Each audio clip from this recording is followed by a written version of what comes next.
25-year-old Timothy Smart was last seen in Boiling Spring Lakes in July 1995.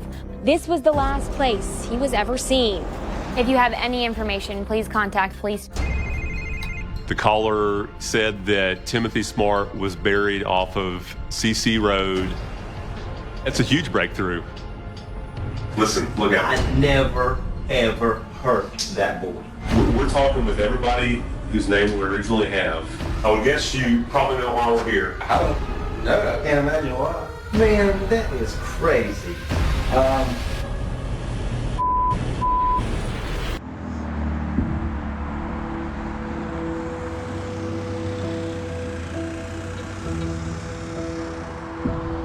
In August of 1995, Gail Smart contacted the Boiling Spring Lakes Police Department because she hadn't heard from her son, Timothy Smart, in several days.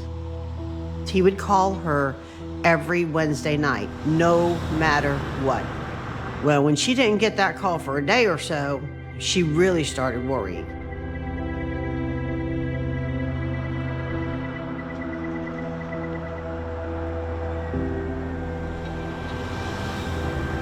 She tells the police that she had called Brian O'Daniels herself. He said he hasn't seen him in over a month when he left hitchhiking for South Carolina. She told police, I feel like this boy's lying to me. I don't know if they got in an argument. She's like, I don't know. She goes, but something happened with my son.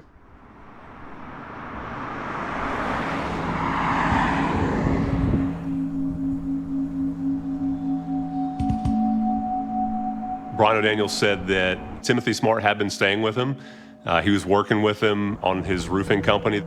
He said he came back one evening and Tim was gone. He stated that Tim took all his belongings with him. He just disappeared. That was the last time anybody saw Timothy Smart. Tim moved in like 3 houses down from me. I was about 14, he was 15.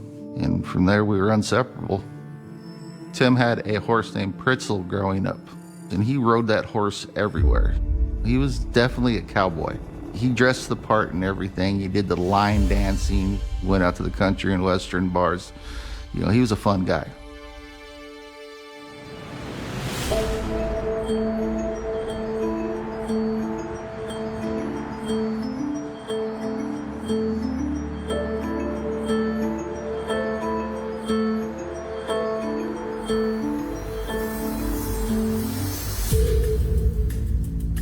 The police had spoke to a circle of friends of O'Daniels, which was Jamie Bigford, Kyle Johnson, and O'Daniels' girlfriend at the time, who was Angie Miller.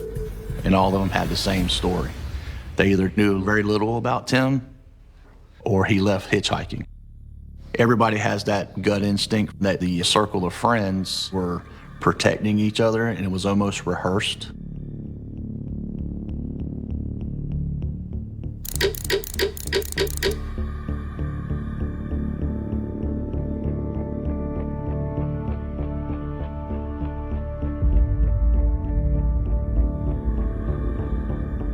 He was asked questions such as, do you know what happened to Timothy Smart?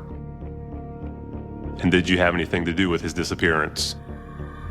He would deny everything, the results of which showed that Mr. Daniels was being deceptive. But being deceptive is not enough to get an arrest warrant. They really had no physical evidence, so that case went very cold very quickly.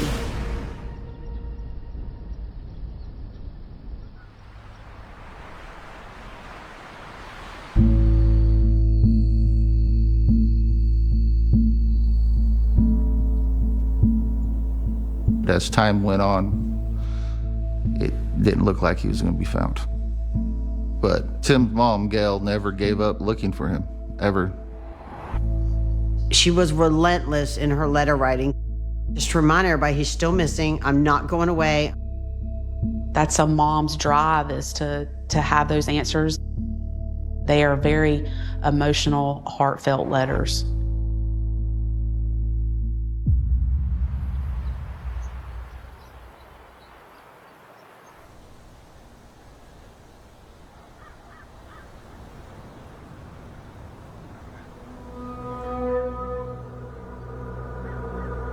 The caller said that Timothy Smart was buried off of CC Road in a swampy area just to the west of Boiling Spring Lakes. It's a huge breakthrough. So they went to that area and they conducted an aerial search. They conducted a search with cadaver dogs. They spent most of the day looking, and then they didn't discover anything. It was disappointing. At this point, it's going to be tough to move forward without a body. Until we have something to actually point to the fact that it is a homicide, we can't really classify it as such. So it's set as a missing person case.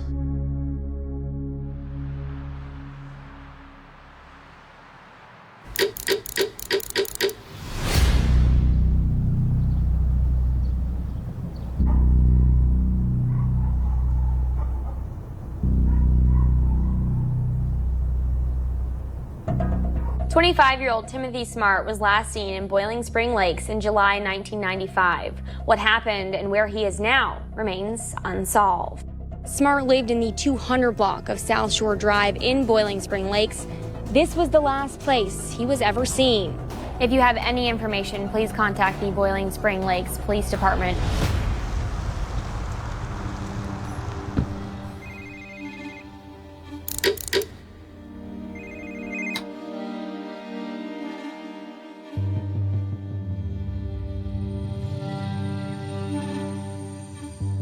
The caller stated a rough location of where they believed Timothy Smart to be buried. The location matched where the search was done in 2000.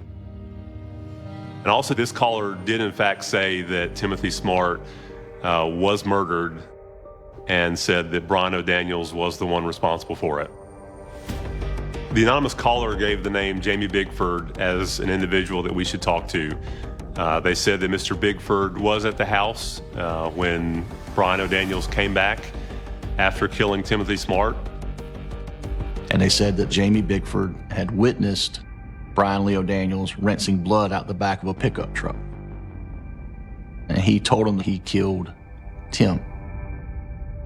Jamie Bigford was mentioned in the original case file. We were able to confirm that Mr. O'Daniels and Mr. Bigford were friends back in 1995. So that's huge for us. We now have a murder case.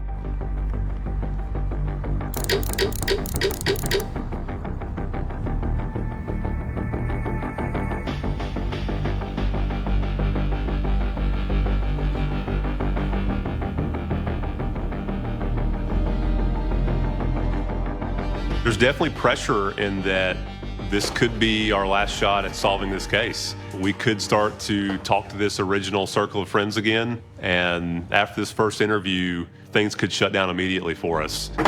We just routinely, we'll go through on cold cases and take another look at them, and so we started to look back into a missing person case from '95, a guy named Timothy Smart. Do you know Mr. Smart, or did you know him? Yeah, I mean, barely, but yeah, I knew who he was anyway. Okay, just tell me how you knew him. Well, I went to school with Brian, and Brian is? Brian, the guy that he lived with. Okay. So if I stopped by and see Brian, I would see that guy, but... At this point, obviously, there's probably some sort of foul play that took place. So it's no longer a missing person investigation, but a homicide investigation. That being said, is there any information you have for us that can help us out? No. I mean, How close are you to Brian? I mean, we were good friends in school, but, you know, like I say, I still talk to him. We don't see each other all that often. Right. If he were to have done something that you knew about, would you cover for him? No, sir. No. Is he a violent person in any way? No. I would like to think no. Jamie does have a very distinctive nervous laugh. We can just tell from the nervous body language, he's holding stuff back. So we did start to push him a little bit at the risk of him completely shutting down. Tell me about Brian cleaning out the back of his truck that night. I don't remember cleaning out the back of his truck. You don't remember that? No, I don't. Is there any reason we would have gotten a call saying otherwise?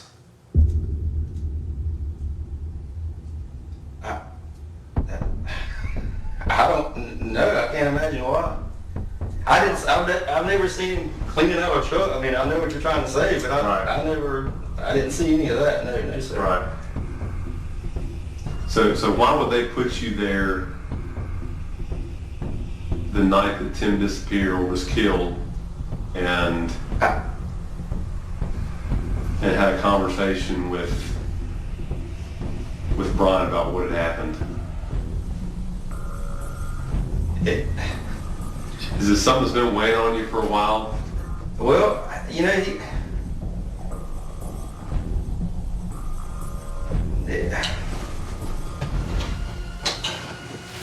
We're on the edge of our seat, just waiting for him to get it out.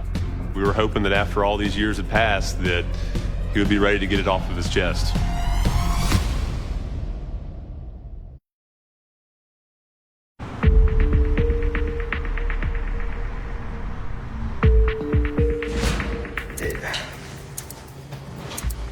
no, it's just I don't know what to say. I didn't see any of that. Nothing went on that I ever saw. You look like you were about to tell me right there what happened, and you didn't do it. I I feel like you're between a rock and a hard place because you want to do the right thing. You know what happened to Tim, but you also know that your friend Brian is responsible for it. I don't know what happened to him. I mean... But Brian told you what happened to him.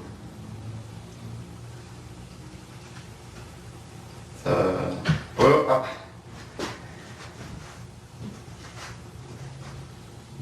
I mean, he may have said something like he might not be coming back or something like that. But he never said I killed Tim or anything like that. So it's the first building block we need to start working with. And so we're just trying to figure out how much can we push without him completely closing up and continue to give us some information. Is it possible that Brian pulled you into this? Pulled you into cleaning anything up or helping him get rid of anything? Cleaning the what? Like as far as getting rid of Tim's body? No. Cleaning up evidence of where he was in the back of the truck? No, I never did. No, sir. I have never done anything.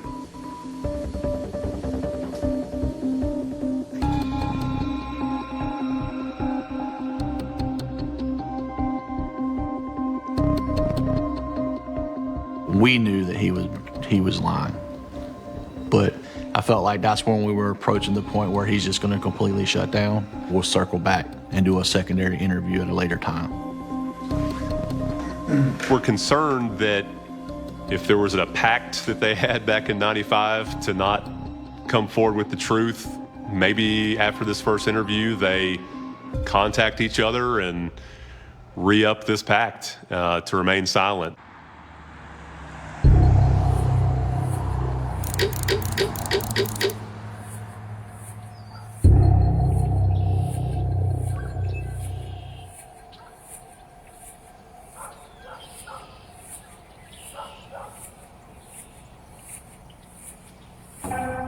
Angie had moved out of state.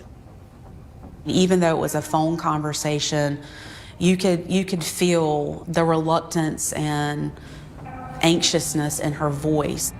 Charismatic and psychotic is how she summed Brian up.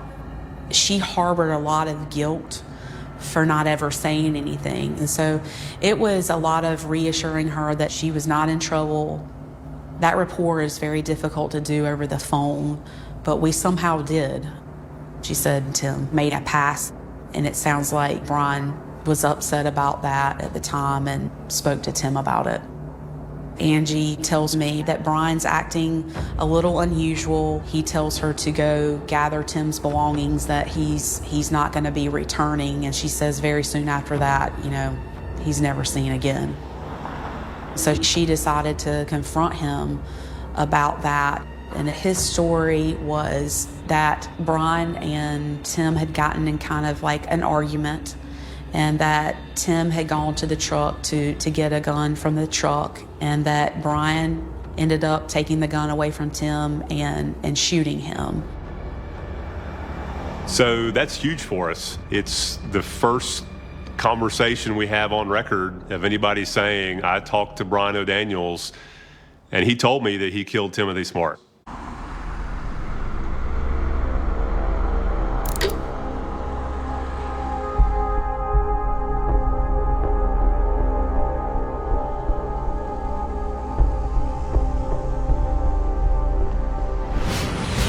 Man, we appreciate you coming in. Obviously, this is an old case. Yeah. 95, and we have reopened it since then to look back into it. Yeah. And so we're. And what made you reopen it? Just a cold case? Some new information that had come forward. Good. And so so we're just going through one at a time, sitting down with people and Got it. seeing what we can put together. What kind of light can you shed on this for us? Well, probably quite a bit.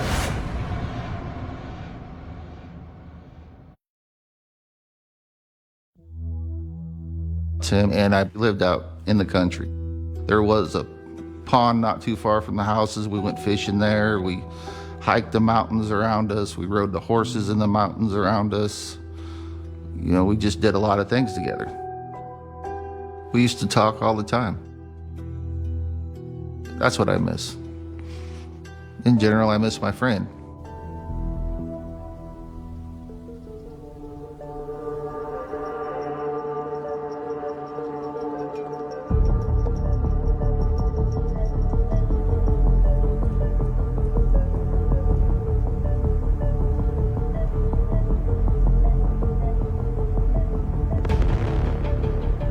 So who is your suspect? Can I ask you that question? I'd like to hear your side of the story first, if you don't mind. Is it O'Daniels? It is O'Daniels. Okay, so I'll just go ahead and I'll start from here. So, in the mid-90s, all of us were really, really tight back in those days. We went to college together. I practically lived with him, and Tim. So Brian said that Tim was messing with Angie, his girlfriend. So Brian took the guy out and shot him. Okay. And he killed him. And apparently, if you go down the CC road, before you get to the big power lines, there's a little dirt road that takes off to the right. And then you go down that dirt road and there's a little curve, and you can take a left and there's a little pond. Well, Brian had buried him. Apparently, he had went back and dug him back up. And where he put him the second time, nobody knows. Okay. Brian came back from doing what he did with Tim and pulled up in his yard, and there was blood all in the back of the truck. And he cleaned the back of the truck out. Okay. Who saw him cleaning up the truck? Did anybody see him cleaning it up? I don't know. I don't know. I don't know if anyone, I'm not sure. How do you know that it had blood in it and that he was cleaning it up? Just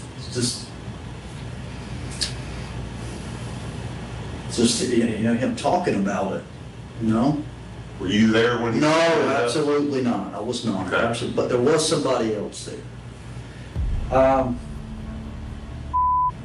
Again, we're talking with everybody whose name we originally have. I'm pretty sure we already have this person's name, who you're thinking of. Yeah. So, Jamie Bigford. Okay, that's the name. Okay, okay.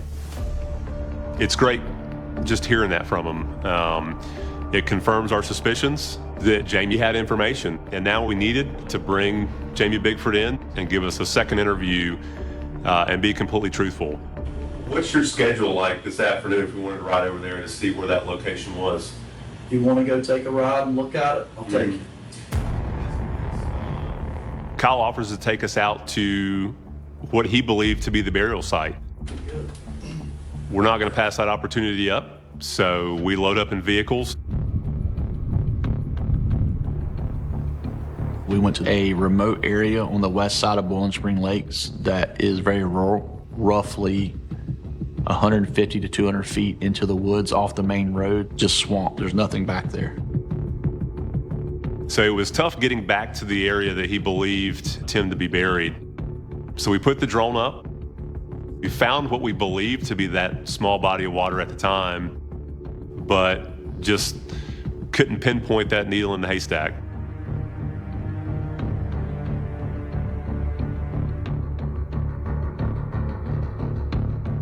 We pulled him aside and said, hey, look, now we need to know how you know this information. At this point, you're either a suspect or a witness. He then gives us the name Randy Pickard. He believed Randy to be someone who helped Brian bury Tim's body.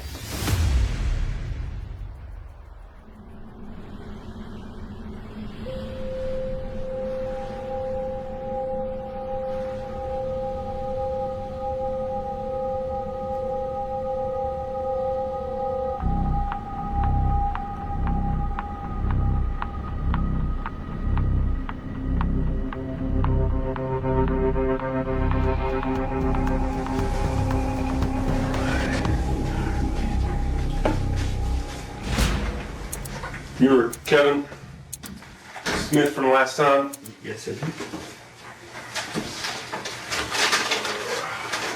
We talked to Kyle this morning for a while, and we want to sit back down with you and just give you another chance to tell us what you know in the case.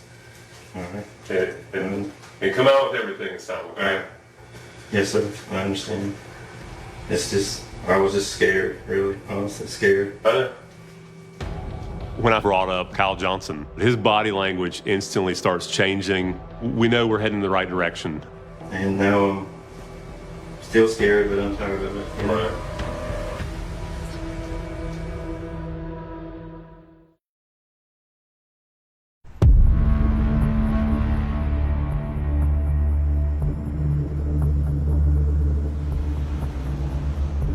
So tell me walk me through leading up to what happened and why it happened and everything thereafter. We went to Brian's house, and I didn't see Tim, and Brian said, stay here and check on Angie.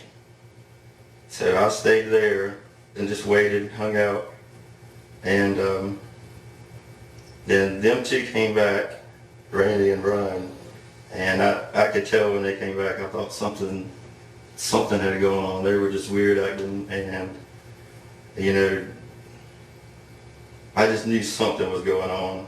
And you'd asked me earlier about cleaning. I knew I guess they were cleaning the truck. I knew they were in the backyard doing something. I mean, and I think I drove back to Randy's house that night, and you know, I guess he said, look man, something bad's happened. I guess maybe Randy told, it's just, I swear, I do not remember that. I do not remember that. I'm not, Okay. Tell me about that conversation with Randy. Tell me exactly what he said. What do you remember?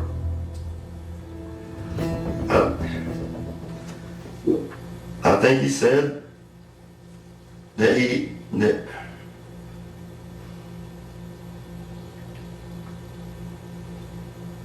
I just knew they were on the CC road. He said they dug a hole and put him in it. And that Brian had killed him. So this is great information. Now we're starting to get more witnesses pointing the finger at Brian O'Daniels. Now that we've got Jamie and Angie and Kyle on board, we needed to talk to Randy Pickard.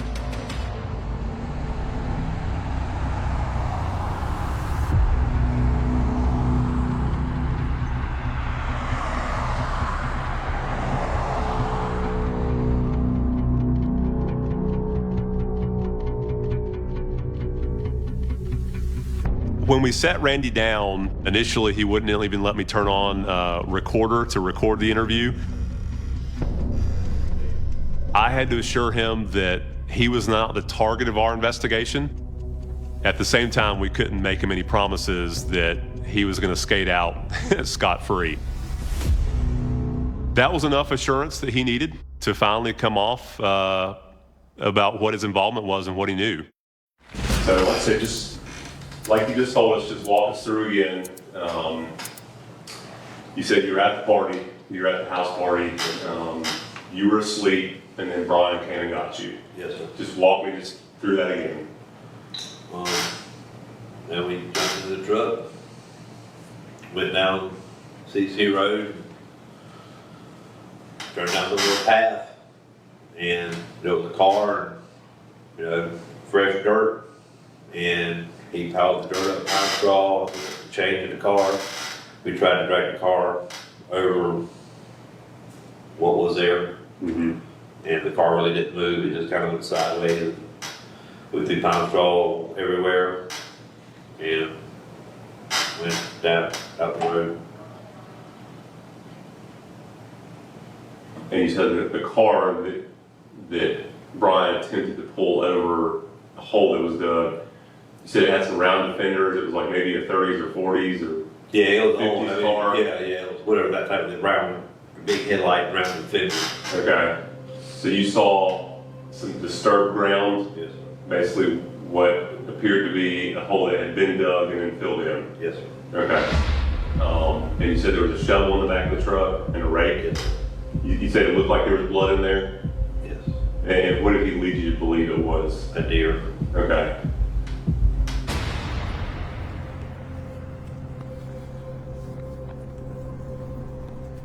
Even though it's not a completely truthful story, he's still corroborating these other witness statements that we have. The DA's office gave us the go-ahead to take out warrants to arrest Brian O'Daniels for the murder of Timothy Smart.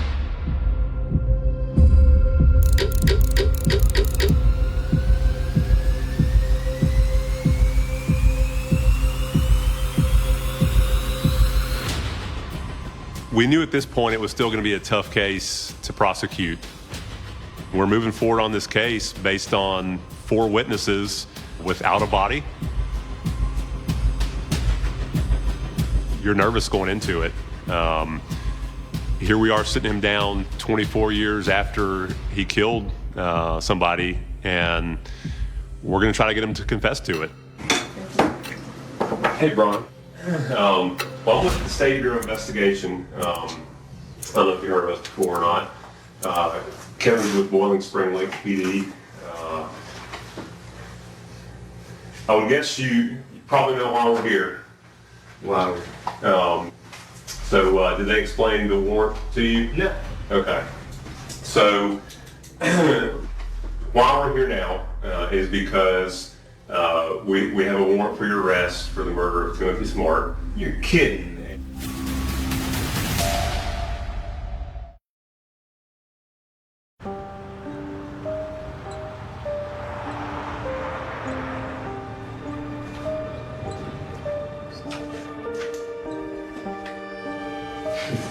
An anonymous phone call.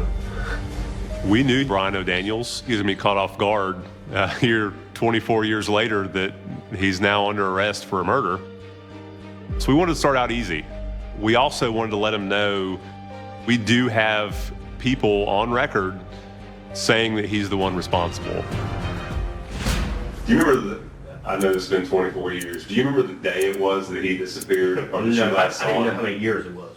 But one evening, his clothes, everything was gone. Uh-huh. You know, he was supposed to be trying to go to South Carolina for a job interview. Right. I think it was the next morning or something like that. Okay. So just assumed that he had gotten a ride. Right. Because that's what he was trying to do. He was trying to get me to take him down there the next day, and I couldn't because I had to work. Right. So that was the last time that I ever heard from Tim. Okay. Right. Well, would it shock you to hear that we've talked to a lot of people from your past who said that they know what happened to him? Absolutely. We've talked to Jamie Bigford, we talked to Kyle Johnson, we talked to Angie Miller, we went down to Florida and talked to Randy Pickard, where he's in prison now. Well, then what happened? Well, we know about you going to get Randy and having him help you pull the car over where you buried him. Dude, what? Man, that is crazy. That is crazy. Never happened. Right. Never happened. Never happened. Never happened. Well, one of them said that Brian was, their best friend, and they said, it's probably been eating him up for the past 24 years too. That's crazy. So, You guys are up the wrong tree. we're not up the wrong tree, Brian. You're up the wrong tree. You know we're not up the wrong tree. Yeah, you are up the wrong tree. Man, I didn't have anything to do with that. I don't know what happened to it. I don't know what happened to it. He's arrogant, and it shows. And the fact that he's denying all of this is irrelevant because this is credible information. I mean, I didn't know this guy that long. You can probably check these records better than me, Brian, tell me what happened over off CC Road, or Antenna Farm Road. I don't know what you're talking about. Tell me about taking Tim over there. I've never taken Tim down there.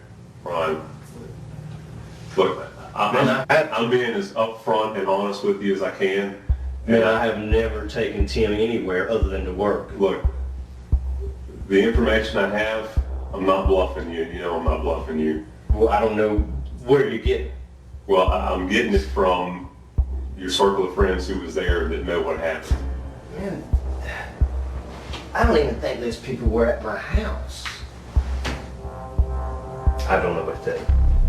Well, let me ask you this. Why would Randy make a statement against himself, helping you get rid of Tim's body, knowing that he's going to be I charged? have no idea. Knowing that he's going to be charged with accessory after the I have fact. no idea. Brian, you're a smart guy, man. Man, maybe Randy did it. We circled a lot with him. We would hit him with something, he would deny it, and we'd go right back. We wanted to see if there was any conscience in there over what he'd done 20-some years ago. Every year, Tim's mom called our district office to find out if there were any new leads in her son's disappearance. And we went to go look her up last summer, and she passed away 2 years ago, not ever knowing what happened to her son.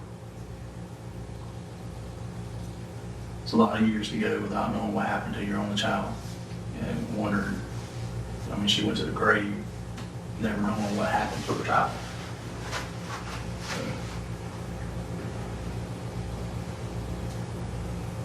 I've told you all I can tell you.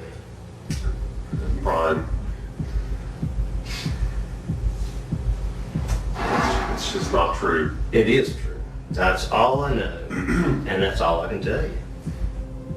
Is this the story you're going to stick to? It's not going to work It's for not. you. It's the truth. You know what happened, and I get it. You're scared. You thought this was gone after 24 years, but I'm telling you now, in this room right now is the time to tell us, okay? Yeah.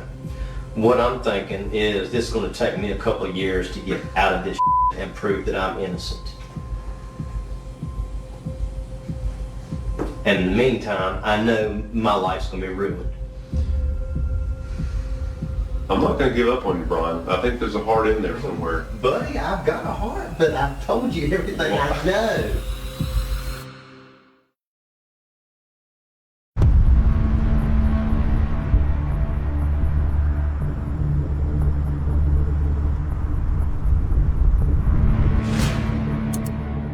When you told Angie that, yes, I shot Tim, but he'd gone for the gun.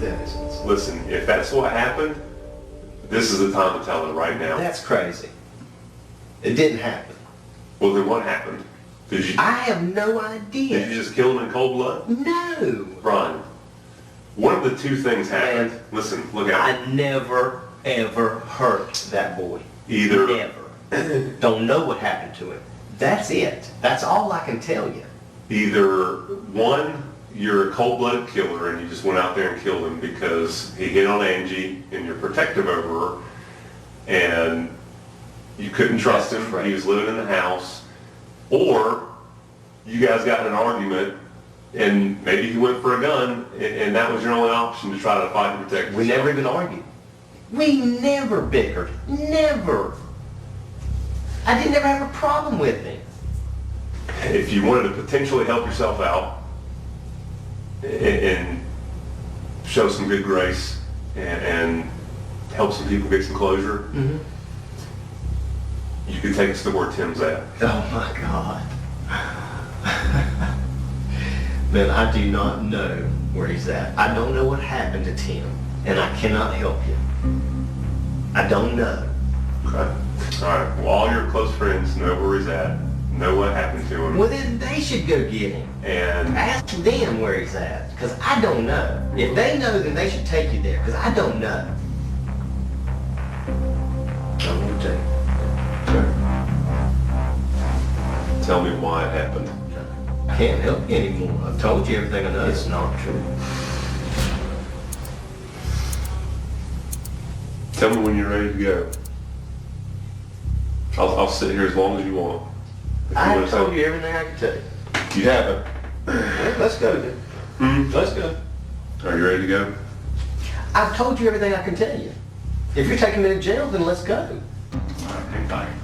I'll have him come check you out.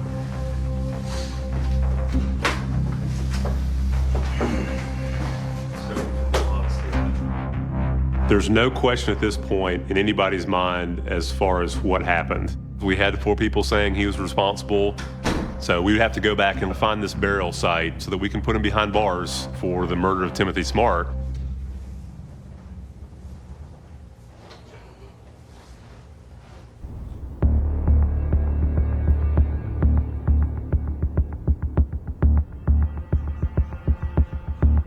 I started doing some time-lapse satellite images through Google of the area. I was able to find an area that was exactly how they described. It had a small body of water. It had an access road. I went out there and got a machete and kind of cut a path through the woods. Started scouting around a little bit, and I found a rusted out car chassis. Well, that's specific to the information Randy gave. And I felt like that this is where Tim's remains were. So at that point, we're on a high again. This might be our pinpoint location for where Tim's buried.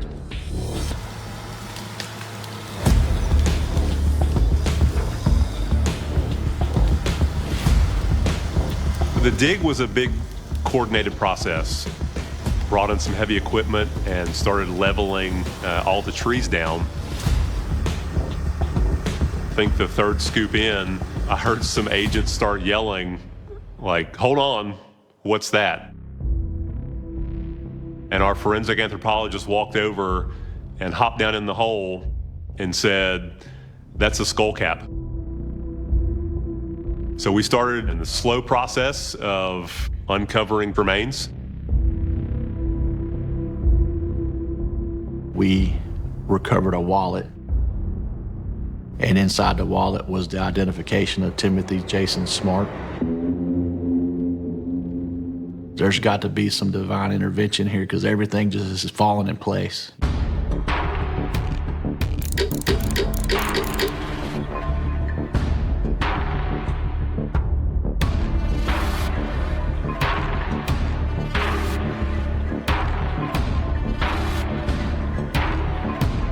Whatever's easiest for you to start out, if it's from the time you met Tim or if it's the evening of the events, whatever best helps you recollect everything leading up to. Friday they found a car in the woods. He wanted to go try to get it. So we got chained to a truck, turned the truck, headed down the road. Right. So I go put down the chain, hook up to the chain, and there's some boots and a leg and a very frail body. Okay. What's your reaction at that point? What's the exchange between you and Brian? Well, what in the hell have you got me into? I mean, this here. I mean, now I'm in a bad situation. I'm in the middle of the woods where the guy's already killed somebody. Right. This got his feet sticking up off the dirt. So they never got covered.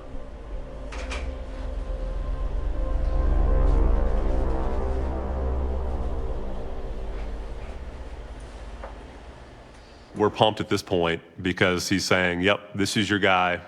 All his friends had finally come forward. Do I think he's guilty for this murder? Yes. Do I think he needs to be held responsible? Absolutely.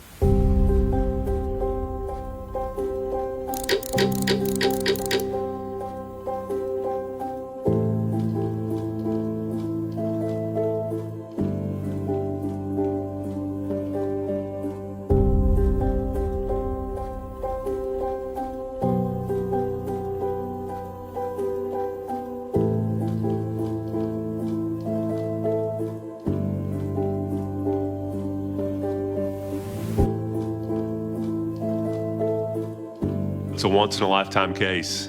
This was solved with a lot of old-fashioned police work and a lot of luck.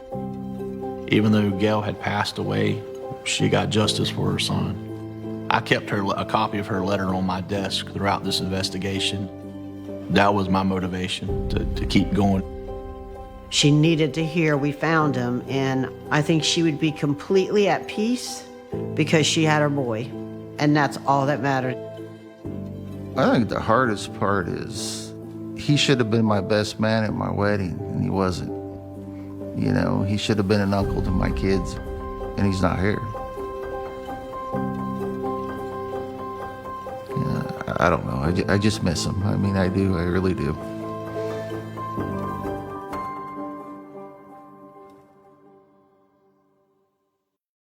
The night of August 12, 1998, California, felt heavier than usual, thick with a humidity that pressed against every window, every street lamp, every breath drawn by the city that never truly sleeps but sometimes hides its darkest shadows.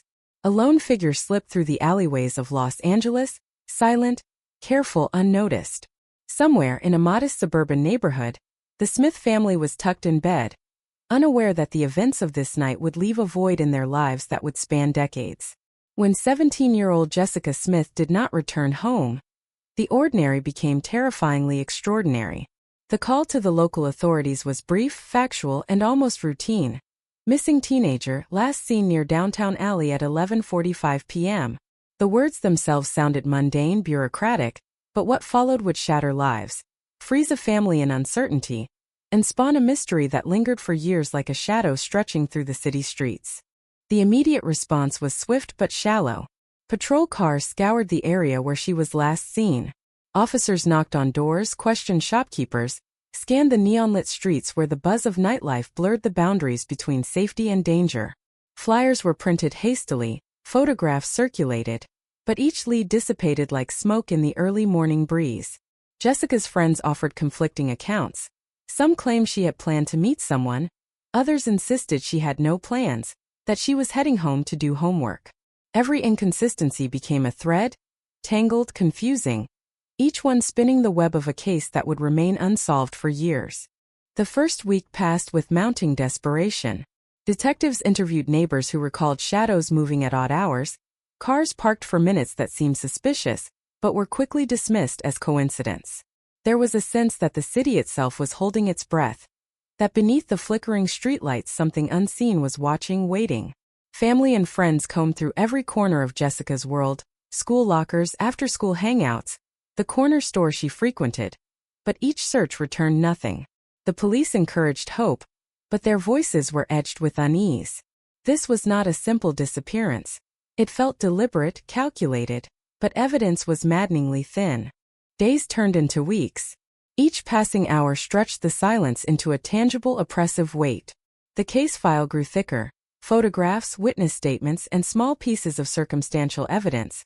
An abandoned sneaker found near a creek, a partial fingerprint on a fence post, a single strand of hair that, when tested, revealed nothing definitive. The community rallied in fragmented attempts to find Jessica. Candlelight vigils held in parks where the air was thick with collective anxiety. But as the days bled into months, hope began to fray. The public's attention drifted, replaced by other headlines, other tragedies, and the cold case slowly solidified. A frozen wound in the heart of the city. Detectives never stopped. Sergeant Raul Martinez was assigned early on, a man whose reputation for patience and meticulous attention to detail preceded him. He pored over the file with the precision of a surgeon, looking for the overlooked, the small inconsistencies that others had dismissed. Each witness was re-interviewed, sometimes dozens of times, their statements cross-checked against city records, security logs, even mundane things like bus schedules. A single overlooked detail could unravel years of dead ends, and Sergeant Martinez refused to let the case go cold, no matter how distant or improbable the leads seemed. The neighborhood itself became a character in the investigation, a silent witness that had seen but not spoken. Streetlights flickered in predictable patterns, alleys bent sharply, houses stood close enough for sounds to carry yet far enough that secrets could be kept. Residents recalled small, unusual things. Doors left unlocked, lights flicking in vacant apartments, figures glimpsed but never identified. These details were filed meticulously, initially dismissed as coincidences, but over time, patterns began to emerge. A car repeatedly seen near the Smith residence, a man whose movements never seemed to align with any official schedule, shadowing areas of interest. These were ghosts in the city, faint traces of someone's presence, leaving detectives with questions that demanded answers, even if the answers were years away. By the 6-month mark, the case had entered a new phase. Forensic technology in 1998 was primitive compared to later advances, but detectives still collected everything: fibers from Jessica's last known location, fingerprints from surfaces, and the tiniest scraps of DNA. Each sample was cataloged, stored, and filed away, with the faint hope that someday, some breakthrough might breathe life into the cold case. Sergeant Martinez often stared at these samples late at night, imagining the story they could tell if only science had advanced far enough. He scribbled notes in margins, circled names, drew lines connecting points of interest that were invisible to everyone else. To him, the case was a living organism, waiting for the right stimulus to awaken it from decades of dormancy. The public, meanwhile, oscillated between attention and indifference. News reports would flare briefly: teen missing in downtown LA, then vanish as the city turned toward its next headline. Social workers, volunteers, and amateur sleuths tried to piece together timelines from fragmented memory and second-hand accounts. The case became something of an urban legend, whispered in high school hallways, cited in discussions of the city's darker corners, but always with the caveat: no one really knew what happened. Every rumor, every unverified tip became a breadcrumb in a trail that grew colder with each passing year. Even within the police department, frustration was palpable. Detectives rotated, new officers joined, old ones retired, but Sergeant Martinez remained, a constant presence in a sea of uncertainty. He pushed for re-examination of evidence as technology improved. Fingerprints, once useless, now promised possibilities with updated databases.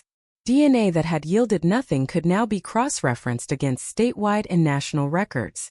Every lead was scrutinized, each pattern re-evaluated, every faint trace of human behavior considered for its potential relevance. The city itself seemed to participate, withholding secrets until someone patient enough and diligent enough noticed. And then small cracks began to appear in the cold stone of uncertainty. A witness remembered a car's license plate fragment seen on the night of Jessica's disappearance. Another recalled a conversation in a diner that seemed meaningless at the time but now suggested coordination. These fragments were like sparks against darkness, enough to ignite the painstaking, slow combustion of the investigation. Sergeant Martinez began to sense that the decades of silence were about to fracture, that the city's memory, patient and enduring, might finally reveal what it had been hiding. But even as possibilities emerged, the weight of failure lingered. Every day, every missed opportunity, every unverified tip haunted the investigators. Martinez knew that time was a double-edged sword. It eroded memories, dimmed recollections, and blurred details, but it also sharpened the tools of forensic science, expanded databases, and allowed for connections that were previously impossible. The challenge was navigating this duality, balancing the relentless march of time against the careful reconstruction of a night frozen in memory. The community, too, felt the lingering impact. Parents walked their children to school with a heightened vigilance, neighbors exchanged wary glances when strangers appeared near familiar streets, and the sense of normalcy was forever tinged with the awareness that something unseen, something inexplicable, had occurred in their midst.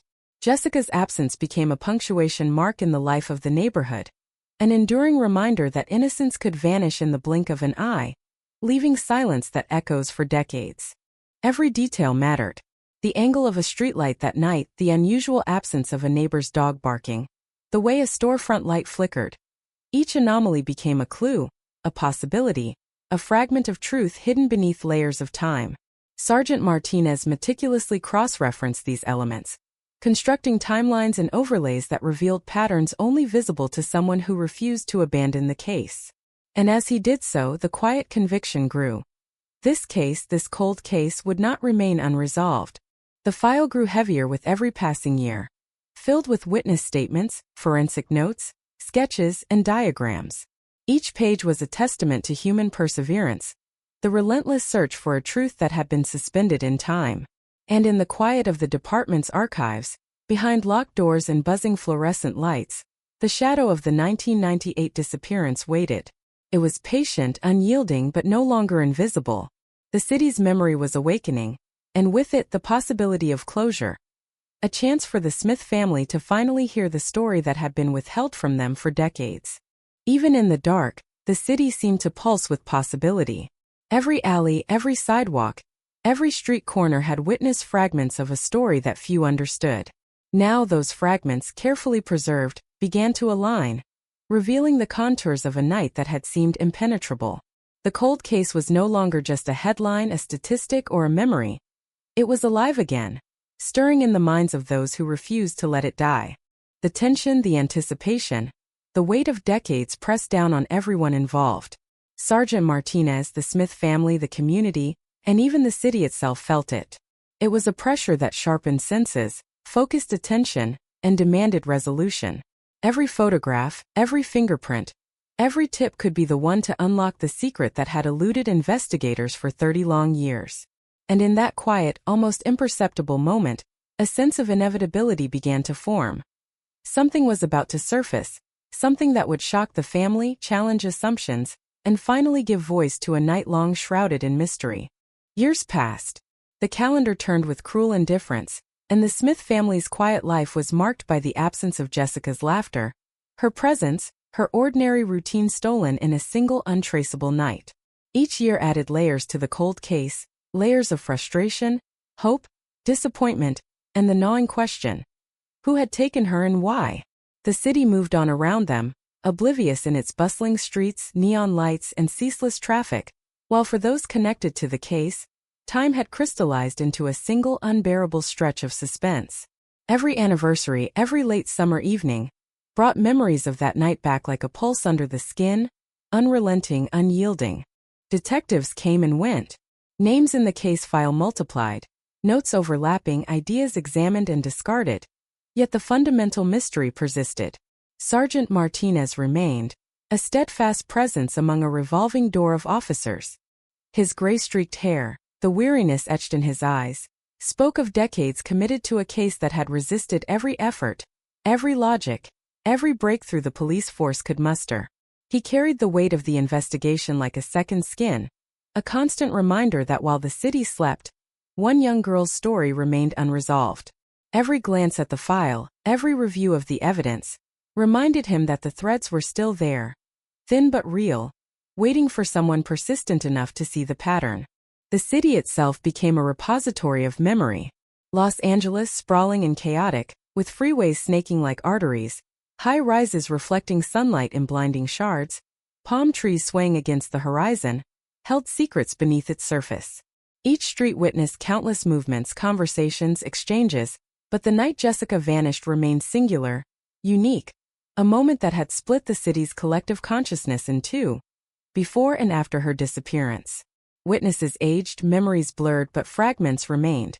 A fleeting shadow on a sidewalk, a license plate glimpsed in the wrong light, the echo of a voice heard but not understood. These fragments became the lifeblood of the cold case, proof that the night had not passed unnoticed, that the city itself remembered even if the world around it forgot. Technology evolved. Where 1998 had been limited, fingerprints manually cataloged, DNA testing slow and incomplete, video surveillance almost non-existent, the new millennium brought tools that transformed investigation into an art of precision. Old samples were revisited. A partial fingerprint, once dismissed as too degraded, now offered a match with a state database. Fiber samples, long stored in evidence lockers, could be compared against modern forensic catalogs. The digital age breathed life into the cold case. Sergeant Martinez embraced these advances cautiously, knowing that hope must be tempered with realism. Many times progress promised more than it delivered, each false lead gnawing at morale, yet the potential of discovery kept him awake, alert, relentless. The Smith family, meanwhile, had adapted to life defined by absence. Their conversations circled around possibilities, their routines shadowed by what-ifs. Friends moved on, but the loss remained intimate, invasive, consuming. Jessica's room, untouched and preserved as a shrine to memory, became a physical manifestation of a suspended life. The clothes she had worn, the books she had read, the posters on her walls, all these relics held echoes of normalcy, reminders that a life had been interrupted but not forgotten. Every sound outside the house, the late-night car, the laughter of teenagers, the distant siren, was filtered through the prism of memory, suspicion, and grief. Every lead, no matter how tenuous, was pursued. A neighbor remembered a man loitering near the alley months before the disappearance. Another recollected an unusual conversation, fleeting yet imbued with subtle menace. These minor observations were cross-referenced with police records, traffic logs, and local business security tapes. Each potential connection was logged meticulously, every anomaly given weight. The investigation became a lattice of probabilities, a framework built on patience, diligence, and the unshakable belief that truth, no matter how delayed, could be revealed. Cold cases are defined not by time but by persistence. Sergeant Martinez knew that a break could come from the most unexpected quarter. A chance observation, a tip from someone who had remained silent out of fear, guilt, or apathy, could trigger the cascade that solved the decades-old mystery. He trained his mind to see patterns, to consider the outliers, the contradictions, the small overlooked inconsistencies. Where others saw irrelevance, he saw potential significance. Every missed detail from the past became a lesson, every initial failure a guidepost toward future insight. Public interest waxed and waned. The media occasionally returned to the story, anniversaries sparking retrospectives, human interest angles highlighting the enduring tragedy. Yet the city's collective memory is short. Headlines fade, the public moves on, and only those intimately connected, family, investigators, and the rare community member who remembers, carry the weight. The cold case, however, remained alive in subtle ways. An unclaimed flyer posted at a grocery store, a whispered reference at a local diner, an uneasy glance at an unfamiliar car parked too long outside a familiar home. These traces reminded the world that absence has a voice, and silence is not nothing. It is the echo of what has been lost. In 2005, a minor but crucial development occurred. A partial DNA profile from evidence collected at the alley, the night Jessica disappeared, was finally processed using the latest forensic technology. The result was not an immediate arrest, not yet, but a spark. It provided a direction, a name to follow, a lead to pursue. Sergeant Martinez pored over the data with renewed vigor. He knew better than to assume victory, but he allowed himself a measured optimism. This cold case, dormant for 7 long years, might finally be moving toward the light. Witnesses were re-interviewed with precision. The passage of time had altered perceptions, but it had also clarified certain recollections. Someone remembered a pattern in the sightings, a repeated presence at specific times in specific locations that had previously seemed unrelated. Another revealed a conversation that now suggested complicity, intent, or coordination. These details, minor in isolation, began to interlock, forming a lattice of probability. The The cold case, once an amorphous fog, was beginning to crystallize into a tangible narrative. Community response began to shift. Where previous efforts had been characterized by hope tempered with resignation, the new developments sparked renewed engagement. Volunteers revisited old search areas, amateur sleuths scoured digital archives, and reporters revisited every detail of the case with fresh eyes. The city that had once moved on now found itself collectively drawn back into the orbit of a night frozen in memory. The echoes of absence reverberated more loudly as new tools, new insights, and renewed public attention converged. Yet the darkness remained. Cold cases are defined not only by what is known but by what remains elusive. The uncertainty, the unconfirmed sightings, the shadowy figures glimpsed and dismissed, continued to haunt the investigation. Sergeant Martinez understood that resolution is rarely linear. It is jagged, unpredictable, and sometimes delayed by decades. Patience, meticulous attention, and the relentless pursuit of truth were the only weapons against time and silence. In 2010, a breakthrough occurred.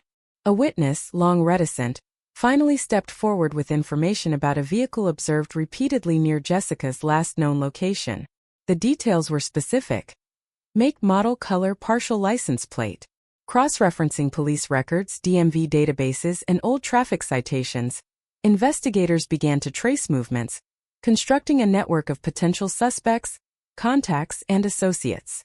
It was a slow, painstaking process, requiring the collaboration of multiple agencies, but each detail added weight, each confirmation built momentum. By 2015, the case had evolved into something approaching inevitability. Forensic evidence that had lain dormant for decades was reanalyzed with advanced techniques: DNA sequencing, familial database cross-referencing, digital reconstruction. Connections that had been invisible now became glaringly obvious. The cold case was no longer just a headline. It was a map, a puzzle, a narrative demanding closure. The city itself seemed to hold its breath, waiting for the final revelation. Through all these years, the Smith family endured. They lived with a careful balance of despair and hope, mourning the ordinary life that had been stolen, yet clinging to the possibility that one day, the truth might emerge. Every new lead, every investigative breakthrough, was both a relief and a reminder of what had been lost. The cold case had shaped their lives in ways that could never be undone, leaving scars both visible and invisible, lingering long after the immediate events faded from public attention. And yet, the persistent shadow of the unknown kept them connected to the city, to the investigation, to a truth that refused to be silenced. Sergeant Martinez and his team, the Smith family, and even the community at large were bound together in a silent agreement. This mystery would not remain unresolved. Every alley, every streetlight, every observation, every memory was part of a story that demanded to be told. The cold case was alive, not merely a record of absence but a living, pulsing quest for justice, one that would stretch across decades until the city itself revealed the secrets it had kept hidden in plain sight. The years that followed were marked by an unsettling rhythm, each day a mirror of the last, each night a shadowed echo of what had been lost. The Smith family moved through life suspended between grief and the faint glimmer of hope that the case would finally resolve. Jessica's absence became a quiet, insistent pulse, a rhythm that defined their days without speaking. Every phone call, every knock at the door, every stranger's glance could trigger a surge of fear, anticipation, or despair. The city itself seemed to participate in this suspended tension, its streets winding with unspoken memories, its alleys holding secrets in the dim glow of streetlights, its freeways carrying countless journeys but always leaving Jessica's story unresolved in its wake. Detectives had long accepted that solving a cold case requires patience beyond ordinary limits. Sergeant Raul Martinez spent decades treating the files like a living entity, examining every scrap of evidence with the precision of someone dissecting a complicated organism. He re-examined witness statements repeatedly, tracing patterns that were imperceptible to anyone else. The witnesses themselves were unreliable narrators of a fractured past, their memories blurred or reshaped by the passage of time, yet even their inconsistencies became data points, threads to weave into a larger, more complete tapestry of events. By 2018, technology had transformed the landscape of investigation. Where in 1998 investigators relied on human memory, intuition, and limited forensic tools, 20 years later, they had at their disposal DNA databases, digital surveillance archives, and enhanced analytical software capable of cross-referencing vast amounts of data in seconds. Sergeant Martinez, though older now, had adapted, combining experience with these new tools, revisiting old evidence, old statements, and even the smallest details that had once been dismissed as irrelevant. A discarded cigarette butt, a fragment of clothing, a smudge on a fence post, all had the potential to become key evidence in the right hands. The city had changed too. Los Angeles was no longer the same mosaic of streets, alleys, and neighborhoods it had been in 1998. Buildings had risen, old blocks demolished, trees replanted. Yet within this shifting landscape, the echoes of that August night persisted. Locals whispered of odd sightings, unexplained sounds, glimpses of figures in areas that had once been familiar. The city itself seemed unwilling to release its secret, yet its memory could not remain forever silent. Sergeant Martinez understood that time, while a thief, was also a revealer. The patterns obscured in 1998 were now visible through the lens of 20 years of observation, analysis, and forensic innovation. The Smith family had endured in ways that defied the ordinary. Their lives were not paused, yet each achievement, each birthday, each holiday was tinged with the shadow of absence. Friends came and went, their attention divided, their concern fleeting. The family's resilience was remarkable, but it was shadowed by a constant, unspoken anxiety, the fear that Jessica's story might never be told, that the person responsible might remain unidentified, and that the case file, though meticulously maintained, could be closed with no resolution. They were survivors, but survivors defined by the incompleteness of a life interrupted. Every detail mattered. In 2018, a breakthrough came not from a witness or a new tip, but from a forensic reanalysis of hair fibers collected near the alley where Jessica had disappeared. At the time of her disappearance, they had been inconclusive. Now, with advanced DNA sequencing, they provided a familial match, a connection to an individual whose name had been previously buried in a tangle of unrelated records. It was subtle, almost imperceptible, but it was enough to redirect the investigation, to inject urgency into the decades-old case. Sergeant Martinez knew this was the point where meticulous patience met opportunity, where a single fact could collapse decades of uncertainty into a revelation. Re-interviews began. Witnesses long silent, either through fear, forgetfulness, or reluctance, were asked again to recall events, to examine their own memories in the light of new evidence. The gaps, contradictions, and fleeting recollections were now re-examined under a sharper lens. One former neighbor remembered a car repeatedly parked near the alley, a vehicle previously dismissed as ordinary. Another recalled a conversation overheard in a convenience store, seemingly trivial at the time but now suggestive of intent. Each recollection, each fragment of memory, became a node in an expanding network of possibility. The city itself seemed to watch, as if aware of the significance of these movements. Streets that had once been merely transit routes now took on meaning. Locations that had seemed ordinary now held significance. Detectives moved through familiar terrain with renewed purpose, retracing steps, examining lighting angles, revisiting timelines with a precision that earlier technology could not support. Every small observation became a vital clue, every overlooked detail a potential turning point. The cold case, once defined by absence, was now defined by a dense web of emerging connections. The psychological weight of the case was immense. For Sergeant Martinez, for the detectives, for the Smith family, and even for the community, the cold case represented not only a missing teenager but a test of persistence, of human endurance against the obfuscation of time. Every day without resolution had added layers of uncertainty, fear, and speculation. Families who had watched their children grow, friends who had moved across cities, neighbors who had changed routines, all had been subtly shaped by the invisible presence of this unresolved disappearance. The city itself had absorbed these patterns, embedding them into the collective consciousness of a community that had never forgotten. Media attention resurfaced intermittently. Documentaries, news specials, and retrospective news articles revisited the cold case, providing both pressure and hope. The coverage reminded the public that absence is as powerful as presence, that mystery can dominate conversation long after the initial shock has faded. Volunteers, bloggers, amateur investigators all contributed small pieces of insight, often overlooked, yet cumulatively valuable.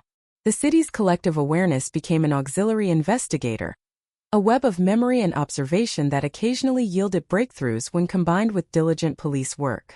Then, in 2020, the cumulative pressure of decades of investigation, combined with modern forensic tools, yielded a tangible lead. Surveillance footage from nearby traffic cameras, cross-referenced with DMV records and witness statements, pointed toward a suspect. The details were circumstantial but compelling. Patterns of movement, timing that coincided with Jessica's disappearance, and subtle anomalies in behavior that had been invisible to investigators at the time but now were starkly obvious. Sergeant Martinez coordinated a careful plan to gather further evidence without alerting the suspect, knowing that the window for action might be brief and critical. The Smith family, now hardened by years of suspense, reacted with a mixture of hope and fear. Each development brought them closer to truth but also closer to reliving trauma. They had survived decades of uncertainty. The resurgence of the investigation was both exhilarating and terrifying.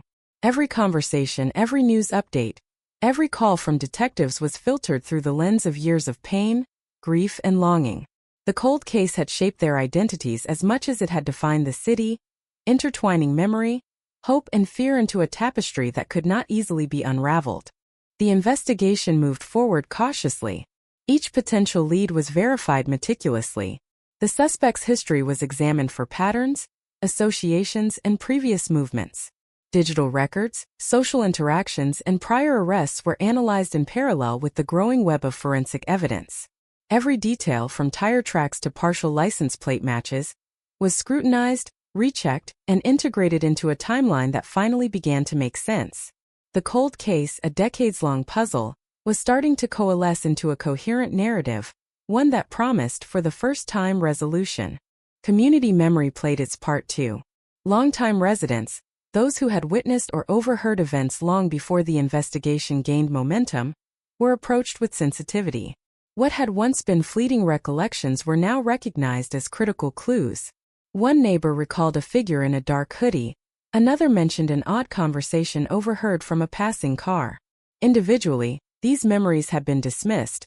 Collectively, they provided a mosaic of evidence that finally allowed investigators to connect dots that had been invisible for decades.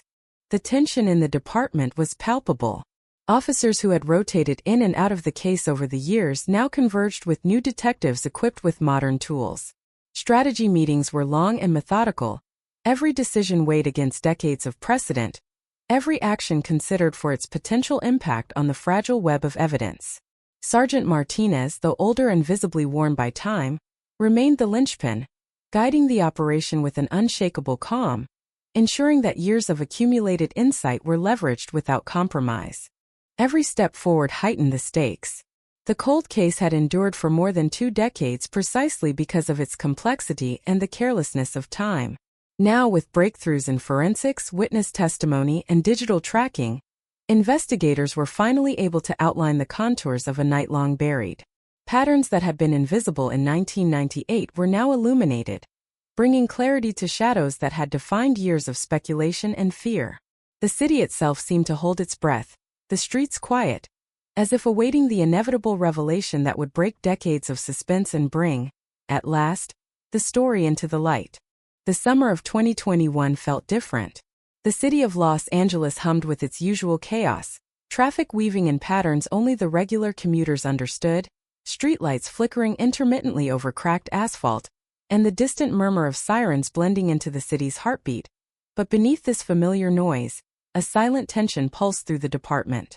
Sergeant Raul Martinez had never felt a sense of inevitability like this before. Years of painstaking investigation, countless dead ends, decades of absence, were converging toward something that had once seemed impossible. The cold case file, now hundreds of pages thick, sat open on his desk, a testament to years of devotion and persistence. Every piece of evidence, every witness statement, every fragment of memory was woven together into a lattice of potential breakthroughs, and now finally the edges of the puzzle were aligning. For the Smith family, life had been a series of muted milestones shadowed by absence. Jessica's room remained untouched, a silent monument to what had been lost. Holidays passed with half smiles and careful conversation, Birthdays marked with quiet reflection rather than celebration. Yet the recent developments, though tentative, rekindled a spark of hope they had long buried beneath layers of grief. Every phone call from detectives, every cautious update, was a reminder that the story was not over, that the past was not fixed in stone, and that the city's memory might finally yield what it had kept hidden for more than 2 decades. Technology had transformed the investigation beyond recognition. High-resolution forensic analysis, facial recognition software, and cross-jurisdictional databases allowed investigators to revisit evidence in ways that had been unimaginable in 1998. A single hair strand, previously dismissed as irrelevant, now matched a DNA profile in a national database, narrowing the suspect pool to a handful of individuals. Surveillance footage from nearby streets, archived and long forgotten, was enhanced to reveal movement patterns, car models, and fleeting shadows that had eluded earlier investigators. Each new revelation was a spark, igniting the dormant threads of a case that had once been defined by silence. The city itself seemed to participate in this revival. Streets, once anonymous and mundane, held echoes of past movements, footsteps that had gone unnoticed, conversations that had been dismissed, gestures recorded only in memory. Investigators retraced paths, recreated timelines, and scrutinized every angle of Jessica's last known movements. The neighborhood she had traversed, the alley where she had vanished, even the empty lots where she might have lingered were all analyzed with forensic precision. Each reconstructed movement added clarity, each overlooked detail now carrying potential significance. The cold case, once a static file, was now a living, breathing investigation moving with renewed purpose. Community members, too, felt the subtle shift. Locals who had once assumed the case was permanently closed began revisiting memories. A neighbor who had been silent for years suddenly recalled a man loitering near the alley with unusual intent. Another remembered a conversation in a coffee shop that had once seemed innocuous, but now suggested knowledge of something sinister. These fragments, once dismissed or forgotten, became integral nodes in the expanding web of inquiry. The city itself seemed to pulse with anticipation, as if it had been waiting for the right moment for the story to resurface. For Sergeant Martinez, the challenge was balancing caution with urgency. The suspect, identified through a combination of DNA, surveillance, and witness corroboration, remained at large, and any misstep could compromise the investigation. Every action was deliberate, every approach calculated, each decision measured against decades of precedent. The weight of responsibility pressed heavily on his shoulders, tempered by the knowledge that years of silence had not diminished the stakes, they had only amplified them. This was not simply a case of closure. It was a reckoning, a confrontation with a truth that had eluded them for far too long. In parallel, the Smith family grappled with the emotional turbulence of anticipation. Years of absence had made them both resilient and fragile, capable of enduring the slow burn of uncertainty, yet vulnerable to sudden surges of hope or despair. Each update from the police was a mixture of reassurance and anxiety. The possibility of resolution was intoxicating, yet terrifying. What would it mean to finally confront the reality of what had happened? The long years of absence had built a narrative in their minds, one of what-ifs and possibilities, and now that narrative was about to collide with the stark, immutable truth. The investigation intensified. Teams were deployed to canvass areas once considered mundane, questioning residents who had lived through the time of Jessica's disappearance. Patterns began to emerge from the chaos. Repeated sightings of a dark-colored sedan, the timing of deliveries near the alley, unusual activity at nearby businesses. Each data point, when correlated with witness statements and forensic analysis, painted a picture that was chilling in its clarity. The suspect's movements, motivations, and connections were slowly revealed, the silhouette of a long-hidden narrative emerging from decades of silence. As the net tightened, Sergeant Martinez coordinated with multiple agencies, ensuring that no detail was overlooked. Phone records, financial transactions, and vehicle registrations were examined, cross-referenced, and aligned with the reconstructed timeline. Analysts worked tirelessly to identify anomalies, patterns, and correlations that might otherwise go unnoticed. The investigation had become a symphony of precision, each instrument, each detective, analyst, and witness, playing a vital role in the orchestration of justice. The community, aware of the renewed activity, began to feel the tension in the air. Conversations at local cafes and markets hinted at knowledge, speculation, and rumor. Parents spoke in hushed tones about the events of 1998, the lingering fear, and the possibility of closure. High school students learned of the case as a cautionary tale, the story of Jessica Smith echoing through hallways like a ghost. The city, with all its chaos and movement, was connected by memory, and memory now became an ally in the pursuit of truth. In 2022, the first direct lead came from an unexpected source. An old friend of the suspect, reluctant to speak for years, finally came forward with information about the night of Jessica's disappearance. The revelation was not dramatic in isolation, a casual conversation, a misplaced remark, but it provided the critical link between the suspect and the location, a connection that had eluded investigators for decades. The tip was verified, cross-checked, and corroborated with surveillance footage and DNA evidence, transforming the cold case from a decades-old mystery into an active pursuit. The weight of anticipation became almost tangible. Every step, every surveillance operation, every interview was conducted under the shadow of 2 decades of unresolved grief. Sergeant Martinez, aware of the emotional stakes, carefully guided the operation, ensuring that precision, patience, and discretion prevailed over haste and speculation. The team worked in concert, drawing upon decades of experience, technological advancement, and meticulous planning. Every detail mattered. The placement of a camera, the timing of a stakeout, the alignment of witness testimony, all critical elements in the unfolding drama. The Smith family, informed of the breakthrough, experienced a mixture of relief and trepidation. For years they had lived in suspended animation, imagining scenarios, revisiting memories, and clinging to hope. Now hope had become reality, and reality carried a weight that was both profound and unsettling. The anticipation of justice was intoxicating, yet it forced them to confront emotions that had lain dormant for decades. Fear, sorrow, anger, and a cautious optimism tempered by experience. They understood that the resolution, when it arrived, would not erase the past, it would illuminate it. As the investigation reached its climax, the city seemed to pause, as if holding its breath. Every alley, every street, every corner that had witnessed the events of 1998 became a stage for meticulous observation.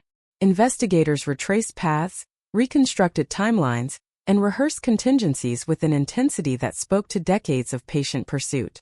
The cold case, once frozen in time, now moved with deliberate purpose, guided by evidence, intuition, and an unyielding determination to confront the long-buried truth. For Sergeant Martinez, the culmination of this effort was both professional and deeply personal. He had dedicated decades to this pursuit, navigating frustration, setbacks, and the relentless erosion of time. Now, as the pieces aligned, he felt a convergence of anticipation and resolve. The final stages of the investigation were a careful dance, maintaining secrecy, ensuring accuracy, and preparing for the moment when decades of silence would be shattered by revelation. The streets of Los Angeles, indifferent yet attentive, bore witness to this unfolding drama. Pedestrians passed unaware of the quiet orchestration of justice around them, the city's pulse a steady rhythm beneath the unfolding tension. Yet the memory of that long-ago night lingered, etched into the fabric of the neighborhood, visible in the shadows, the flickering lights, and the quiet spaces where events had once transpired.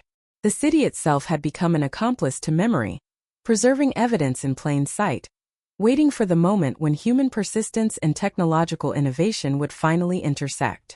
And so the cold case, 24 years in the making, was poised on the precipice of resolution. The accumulated weight of decades, the meticulous analysis of evidence, the courage of reluctant witnesses, and the unrelenting determination of those who refused to give up had all converged toward a single point. The story of Jessica Smith, frozen in time for so long, was finally on the verge of being told in full, and the city, the family, and the investigators all braced for the moment when silence would give way to truth. The investigation had entered a stage of careful orchestration. Every move was deliberate, every action measured against the weight of decades, and every lead, no matter how small, was treated as potentially critical. Sergeant Raul Martinez, weathered and resolute, coordinated a network of detectives, analysts, and forensic specialists with the precision of a seasoned conductor. Their mission was singular: to unravel the events of August 12, 1998, and finally illuminate the life and disappearance of Jessica Smith. The cold case, long dormant, had acquired a momentum that could no longer be ignored. The city of Los Angeles, sprawling and indifferent, bore witness in ways that few could perceive. Streets that had once been mundane had become markers in a complex web of surveillance, witness recollection, and forensic reconstruction. The alley where Jessica had vanished, once overlooked and forgotten, had been mapped, remapped, and scrutinized under various lighting conditions, angles, and environmental factors. Forensic specialists examined every surface, noting patterns of wear, residue, and environmental traces that could tell a story invisible to the casual observer. This was a city that remembered, even if most of its inhabitants had forgotten. The Smith family's world remained suspended between hope and caution. Every development brought a mixture of relief and anxiety. They had lived decades of uncertainty, learning to navigate a reality without closure. The faint resurgence of evidence was both a promise and a threat, a reminder that truth could bring relief, but also force them to confront a trauma they had carried silently. Jessica's room remained untouched, her belongings preserved as a monument to the ordinary life that had been stolen. The smallest items, a jacket left hanging, a book half-read, a photograph on the wall, carried the weight of memory, becoming symbols of a time frozen, a narrative interrupted. Detectives revisited old witnesses, many of whom had aged, moved, or forgotten details, yet each recollection, no matter how fragmentary, was now significant. A neighbor remembered a dark sedan idling near the alley at an unusual hour, a detail once dismissed as inconsequential but now central. Another recalled a fleeting conversation that hinted at intent and coordination. These fragments, disparate and isolated at first, began to align, forming a clearer picture of the night's events. The cold case, once defined by absence, was now defined by connections emerging from layers of memory and evidence. Advances in forensic technology had transformed the landscape of the investigation. DNA profiles that had once been inconclusive now matched state and national databases, revealing familial ties and narrowing suspect pools. Digital analysis of archive surveillance footage highlighted patterns previously invisible to the human eye, movements of vehicles, timing of foot traffic, and anomalies in ordinary behaviors. Each revelation was a spark, igniting possibilities that had lain dormant for decades. The cold case was no longer a static file. It was a living, evolving narrative, guided by evidence, intuition, and technological precision. As the investigation progressed, the tension within the department grew palpable. Detectives operated with a heightened awareness of the stakes. One misstep could jeopardize years of work, compromise evidence, or allow the suspect to evade justice once more. Every decision, from the timing of interviews to the placement of surveillance, was made with meticulous care. Sergeant Martinez, balancing decades of experience with the urgency of opportunity, ensured that the operation advanced with both precision and discretion. The pursuit of justice demanded patience, but now more than ever, it demanded immediacy. The community, long resigned to the permanence of absence, felt a subtle shift. Conversations that had once been hushed and speculative became more focused, more intentional. Residents began to revisit memories, recalling details that had faded or been dismissed. A remark overheard in a diner, a shadow glimpsed on a street corner, a vehicle seen idling in an alley. All were re-examined, cross-referenced, and integrated into the growing mosaic of evidence. The city itself, with all its chaos and motion, had preserved fragments of the truth, and now those fragments were being carefully assembled by those committed to uncovering the story. In early 2022, the investigation reached a critical juncture. Surveillance data, combined with witness testimony and forensic evidence, identified a suspect whose presence aligned with the events of the night Jessica disappeared. The details were circumstantial but compelling. Vehicle movements, proximity to the scene, and behavioral anomalies that, when combined with DNA matches, painted a clear, though still incomplete, portrait. Sergeant Martinez knew that confirmation was essential, that any premature action could unravel decades of careful work.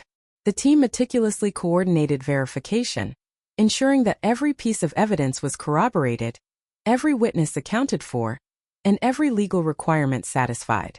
The Smith family, now bracing for what could finally be the resolution of a lifelong uncertainty, oscillated between hope and trepidation. The resurgence of the investigation forced them to confront memories they had long compartmentalized. The fear, the grief, the constant vigilance that had defined their lives since August 1998. Yet there was also a quiet determination, a belief that after 24 years justice finally was within reach.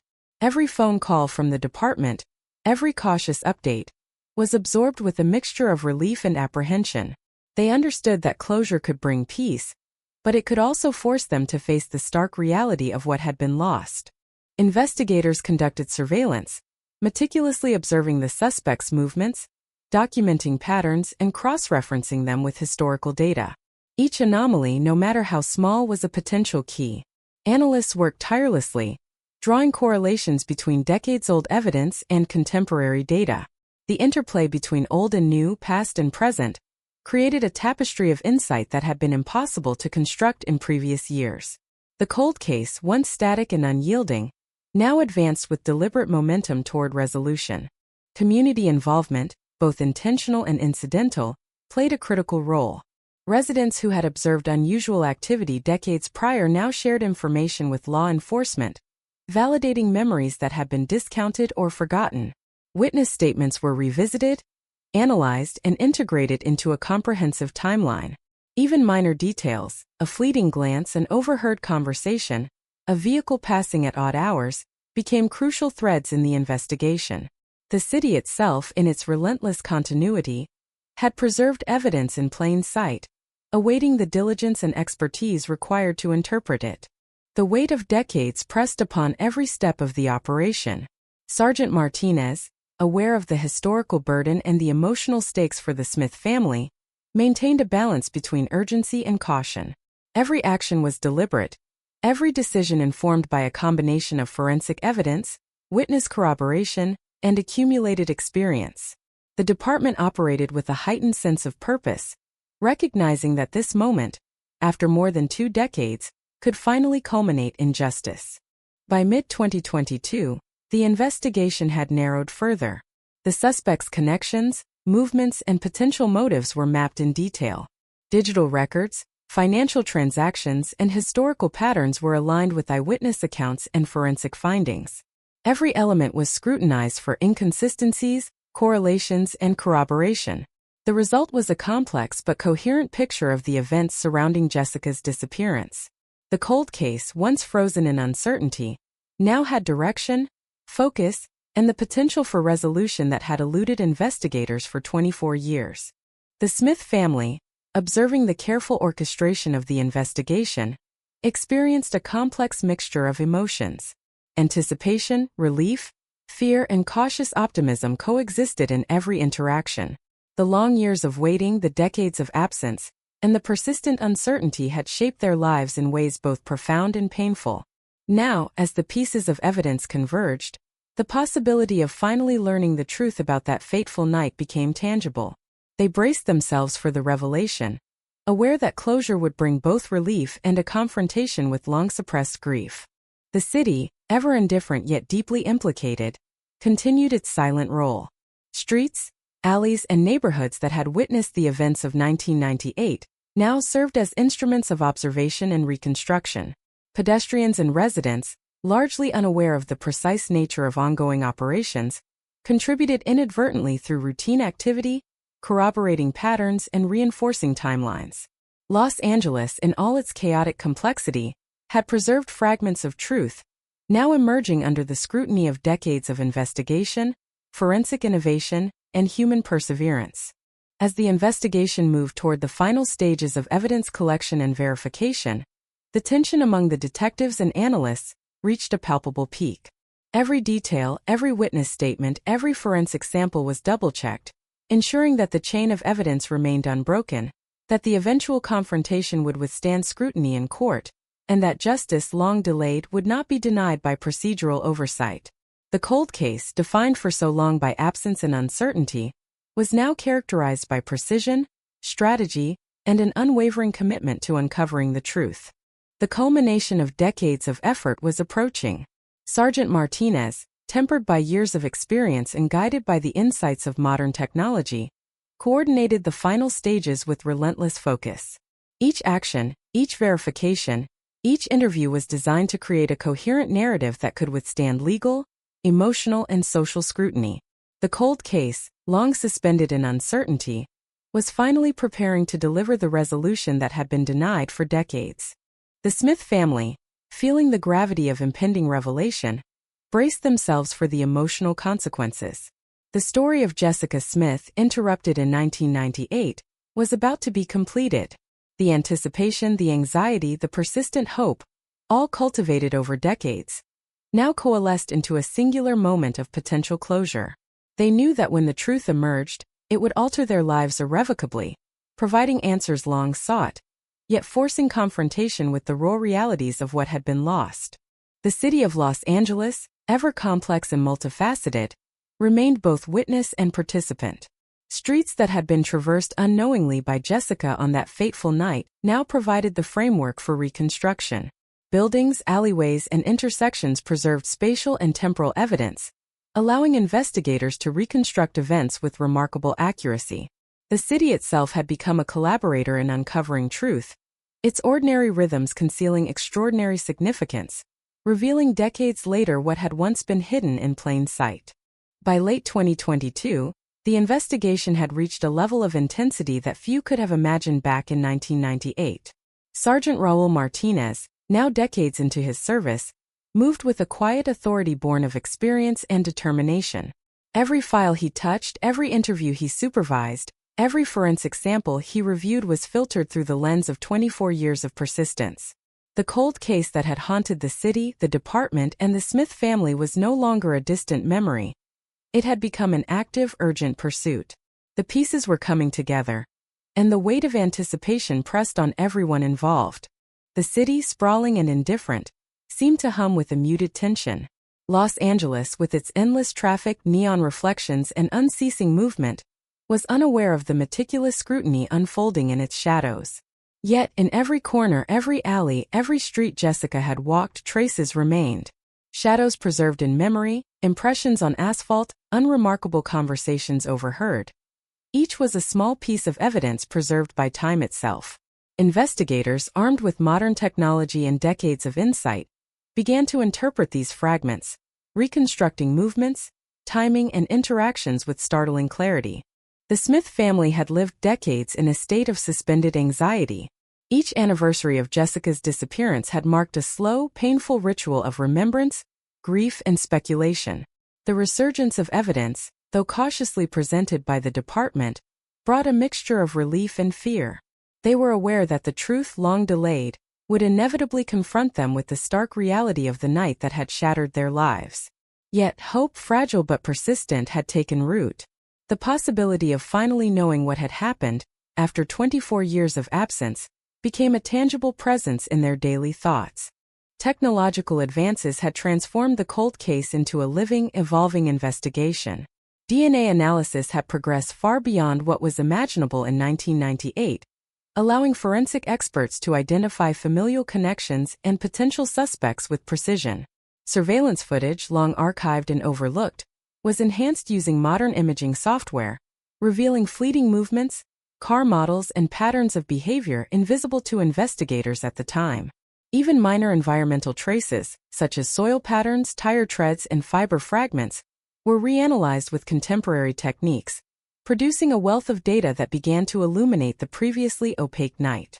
Investigators moved carefully, aware that every action had consequences. The suspect, whose identification had emerged through a combination of DNA, surveillance, and witness corroboration, remained at large. Any misstep could compromise the investigation, disrupt the delicate chain of evidence, or allow the suspect to evade justice. Sergeant Martinez orchestrated operations with meticulous attention to detail, coordinating surveillance, background checks, and verification of every lead. The cold case, long dormant, was now a dynamic operation, moving with the deliberate precision of decades-honed strategy. Witnesses were re-interviewed with patience and care. Individuals who had been hesitant, fearful, or uncertain 24 years earlier now came forward, providing details that had previously been overlooked. A neighbor recalled a pattern of movement, a figure seen near the alley at unusual hours. Another remembered a conversation, seemingly trivial at the time, that now suggested foreknowledge or complicity. These fragments, once isolated, began to coalesce into a coherent narrative, revealing connections that had eluded investigators for decades. The cold case, once defined by absence, now emerged as a story of intricate interplay between human behavior, memory, and time. The psychological weight of the investigation was immense. For Sergeant Martinez, the detectives, and the Smith family, the cold case represented more than a missing teenager. It symbolized the relentless pursuit of truth in the face of decades of uncertainty. Every day, every witness, every piece of forensic data carried emotional significance. The city, in all its chaotic continuity, had preserved fragments of the past, and these fragments now demanded interpretation, connection, and accountability. Persistence, patience, and analytical rigor were the only weapons against the erosion of time. In early 2023, a significant breakthrough occurred. Forensic reanalysis of previously collected hair fibers revealed a familial match that had gone undetected for years. Coupled with enhanced surveillance footage and a detailed reconstruction of the suspect's movements, investigators finally had a clear lead, linking an individual directly to the events of August 12, 1998. Sergeant Martinez reviewed the evidence with a mixture of exhaustion and anticipation. The decades-long struggle had yielded a tangible path forward, and the investigation now had a focal point: the person whose presence and actions could finally explain the disappearance of Jessica Smith. The Smith family experienced a surge of emotions, relief intertwined with anxiety, hope mingled with fear. They had endured more than 2 decades of uncertainty, adapting to a life interrupted by absence and grief. Now the possibility of resolution loomed, forcing them to confront both the past they had preserved in memory and the reality that awaited them. Every phone call from the department, every carefully worded update, was absorbed with meticulous attention, each detail weighed for its potential significance. The long shadow of absence was finally giving way to the prospect of illumination. Investigators intensified surveillance and cross-referencing. Digital records, financial data, vehicle movements, and historical behavior patterns were aligned with forensic evidence and witness testimony. Analysts worked tirelessly to identify inconsistencies, corroborate details, and construct a timeline that could withstand both legal scrutiny and historical accuracy. Every minor observation, every seemingly trivial fragment of memory, was now part of a broader framework. The cold case, once stagnant, had evolved into a complex, multidimensional investigation moving steadily toward resolution. Community members, long accustomed to silence and unresolved grief, began to feel the subtle shift in the air. Parents, neighbors, and local residents who had once assumed that Jessica's story would never be concluded now revisited memories, conversations, and observations from 2 decades past. Each fragment of recollection became a potential key, each anecdote a bridge connecting the present to the past. The city itself, with its sprawling complexity, had preserved evidence in its streets, its neighborhoods, and its patterns of life, now illuminated by the diligence of investigators and the persistence of memory. The weight of anticipation grew heavier with each passing week. Every decision, every action taken by the investigative team was informed by decades of experience, technological advancement, and meticulous planning. Sergeant Martinez maintained a balance between urgency and caution, aware that any misstep could undermine years of effort. The operation was a delicate dance, orchestrated with precision and discipline, ensuring that the culmination of 24 years of investigation would withstand both emotional and procedural scrutiny. By mid-2023, the suspect's history and associations had been mapped in intricate detail. Travel patterns, social connections, and behavioral anomalies were analyzed in conjunction with historical data and forensic findings. Investigators meticulously reconstructed the events of the night, examining timing, movements, and interactions to create a comprehensive and coherent narrative. The cold case, once defined by uncertainty and absence, had been transformed into a structured investigation, moving decisively toward revelation. The Smith family, now bracing for the possibility of closure, navigated the complex emotions stirred by renewed investigation. Anticipation, fear, hope, and grief intermingled, creating a psychological landscape as intricate as the investigation itself. They understood that resolution, while providing answers, would also confront them with the stark realities of the events that had disrupted their lives. Decades of absence had shaped their identity, and the coming revelations promised to reshape it once more. The city, its streets teeming with oblivious life, provided both context and contrast. Pedestrians moved through intersections, vehicles wove along highways, and neon signs reflected the ceaseless activity of urban existence. Yet beneath this surface, the threads of a decades-old mystery were being carefully untangled. Every movement, every location, every fragment of observation contributed to a growing understanding of events long concealed. Los Angeles, indifferent yet inexorably linked to Jessica's story, had preserved these traces, now interpreted with precision and intent. As the investigation progressed, the tension among detectives, analysts, and family members became almost tangible. Every piece of evidence, every witness statement, every forensic result was scrutinized with extraordinary care. The cold case had endured for more than 2 decades precisely because of the complexity of human behavior, memory, and the passage of time. Now, after years of meticulous work, the path toward resolution was clear, yet fraught with emotional and procedural challenges. The pursuit of justice demanded both patience and precision, and every participant in the investigation understood the stakes. By late 2023, the final phase of preparatory work was underway. Surveillance had confirmed patterns of behavior, forensic evidence had been validated, and witness corroboration had created a coherent narrative. The cold case, long frozen in uncertainty, was poised for a breakthrough that would illuminate the truth of a night that had haunted a family, a department, and a city for decades. Sergeant Martinez coordinated every detail, ensuring that the culmination of 25 years of effort would meet both legal and moral standards. The Smith family, aware that resolution was imminent, prepared themselves emotionally for the confrontation with truth. The anticipation was accompanied by a profound sense of reflection, as memories long held in quiet contemplation now collided with the prospect of clarity. Decades of absence, grief, and speculation would soon yield to revelation. The cold case, once a symbol of unresolved trauma, was finally approaching its conclusion, offering the possibility of justice, understanding, and closure that had been denied for far too long. The tension in the air was palpable as 2024 dawned, yet Los Angeles went about its daily rhythm, unaware that a decades-old shadow was about to be confronted.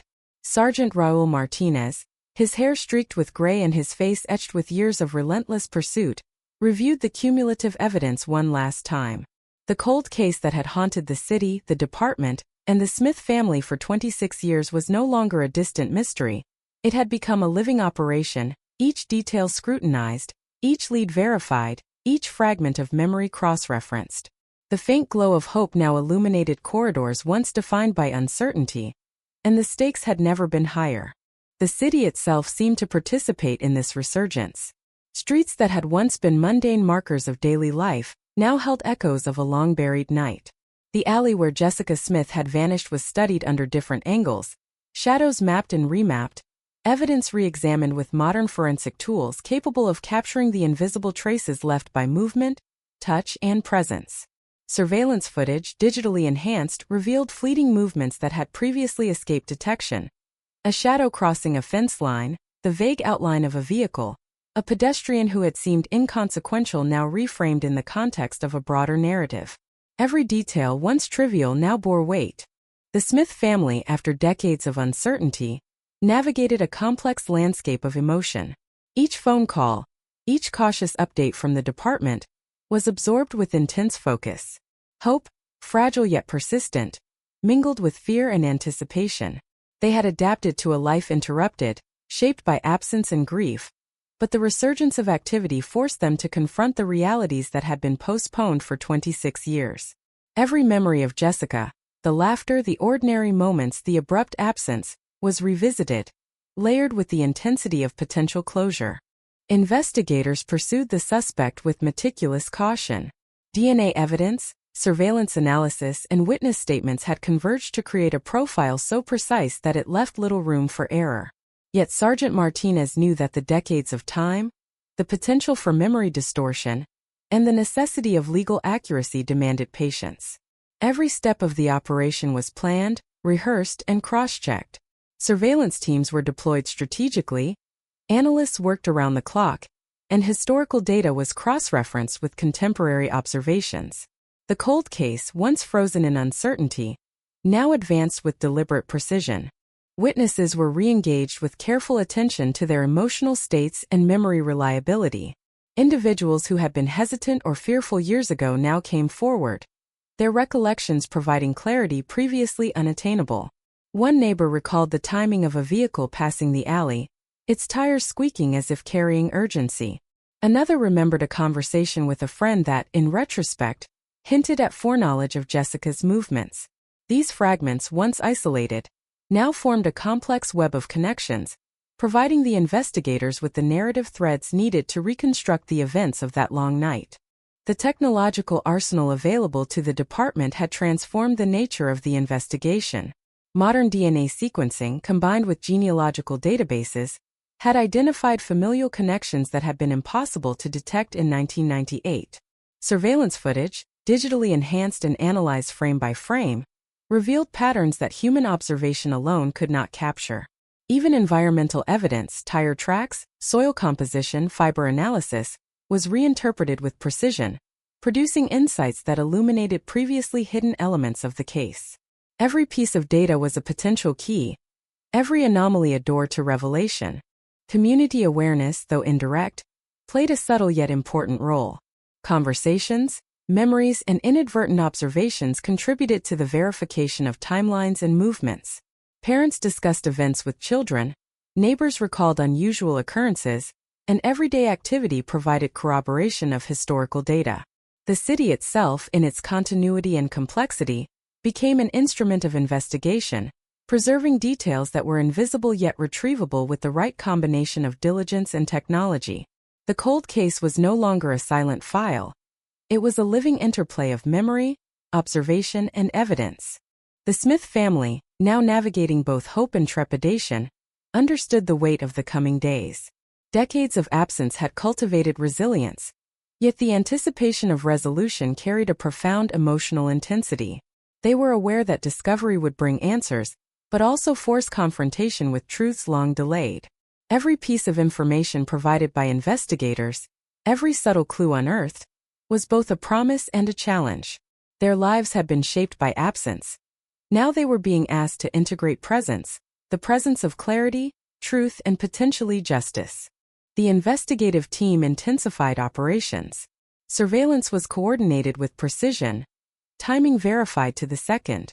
Analysts cross-referenced digital footprints, behavioral patterns, and historical interactions to create a model of the suspect's likely actions. Every decision was weighed against decades of procedural precedent, ensuring that no misstep could compromise the integrity of the case. The pursuit of justice demanded rigor, patience, and meticulous execution. The cold case, dormant for so long, now progressed with urgency and exactitude. Public attention, though not directly influencing the investigation, added layers of complexity. Media coverage of renewed developments created a mixture of pressure and expectation. Residents who had been part of the community for decades revisited their memories, occasionally providing additional verification or clarification. Volunteers, bloggers, and amateur sleuths contributed insights, sometimes overlooked in earlier years but now recontextualized by modern analysis.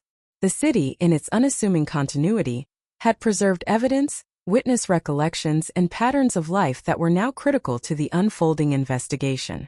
By mid-2024, the suspect's history and connections were mapped in exhaustive detail. Financial records, travel patterns, prior associations, and behavioral tendencies were aligned with forensic evidence and witness testimony to construct a comprehensive narrative. Investigators meticulously reconstructed the night of August 12, 1998, examining timing, interactions, and spatial relationships. The cold case, long defined by absence and uncertainty, now had a structure, coherence, and direction that had previously been impossible.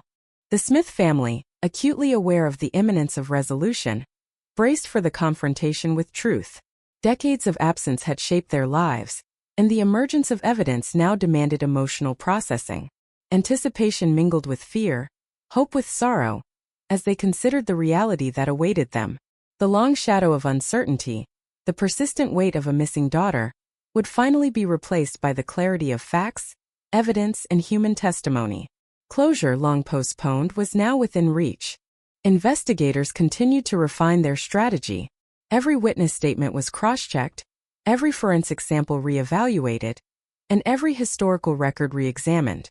The integration of decades-old data with modern technology provided a multidimensional understanding of events, illuminating patterns and sequences previously obscured by the passage of time. Every minor observation, every subtle detail, became a crucial element in constructing a coherent narrative. The cold case, once frozen in ambiguity, now advanced with deliberate and purposeful momentum. The city's landscape, a mixture of the familiar and the transformed, served as both backdrop and participant. Streets, alleys, and intersections that had witnessed Jessica's final movements were analyzed with precision. Environmental traces, footprints, soil composition, tire treads, residual fibers, were interpreted with advanced techniques.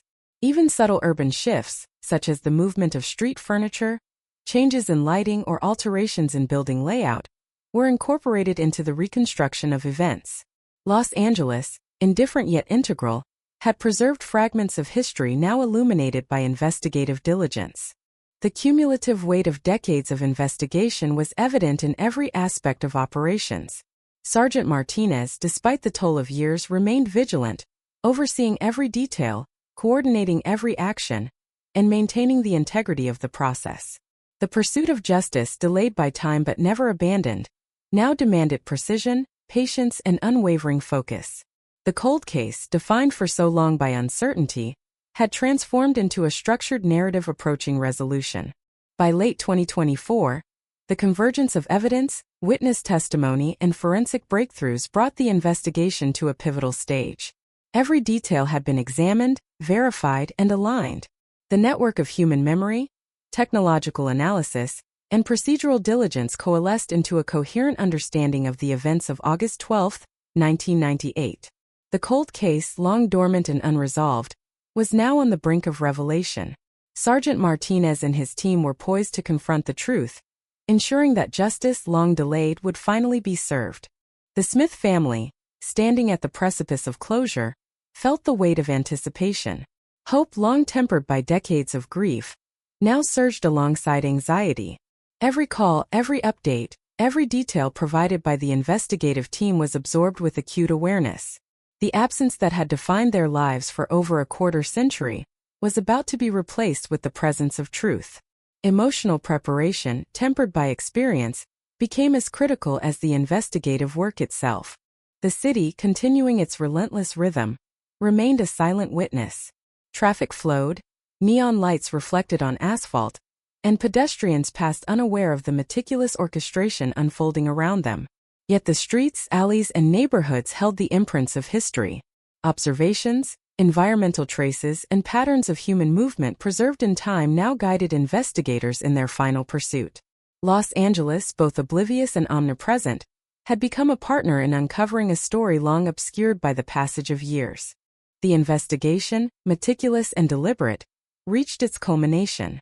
Surveillance, witness corroboration, forensic validation, and historical reconstruction aligned into a coherent operational plan.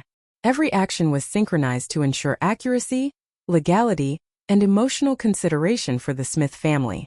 The cold case, once defined by decades of silence and uncertainty, now approached its climax. A moment where evidence, persistence, and human determination would intersect to reveal the truth long concealed. The city of Los Angeles, sprawling and indifferent, moved through its daily rhythm while shadows from decades past quietly resurfaced.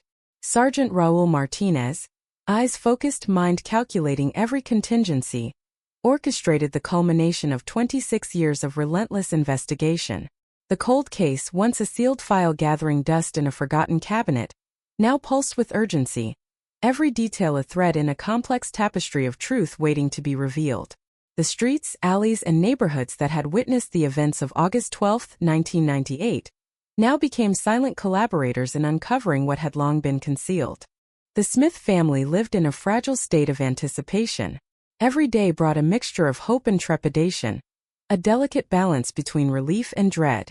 Decades of uncertainty had taught them patience, But the resurgence of evidence created a psychological landscape charged with tension. Jessica's absence had shaped every aspect of their lives, from birthdays left uncelebrated to holidays shadowed by grief. Now the possibility of resolution loomed, forcing them to confront a future where the unknown would finally be replaced by the unyielding clarity of truth.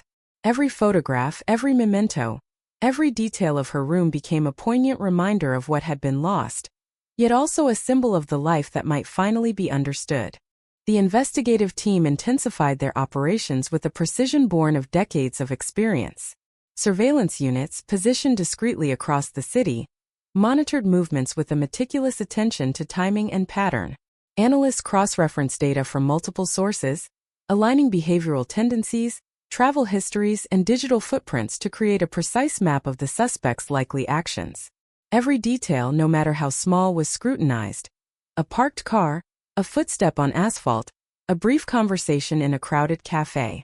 The cold case, dormant for so long, now moved with the deliberate rhythm of a well-orchestrated operation, each piece of evidence a critical note in the unfolding symphony of discovery.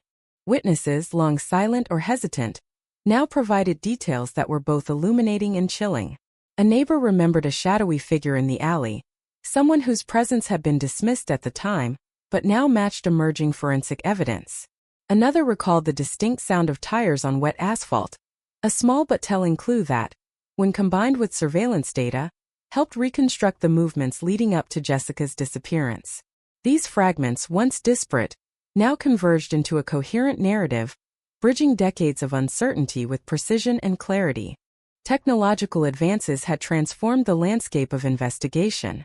DNA analysis, once limited in scope, now revealed familial connections and potential suspect profiles with astonishing accuracy.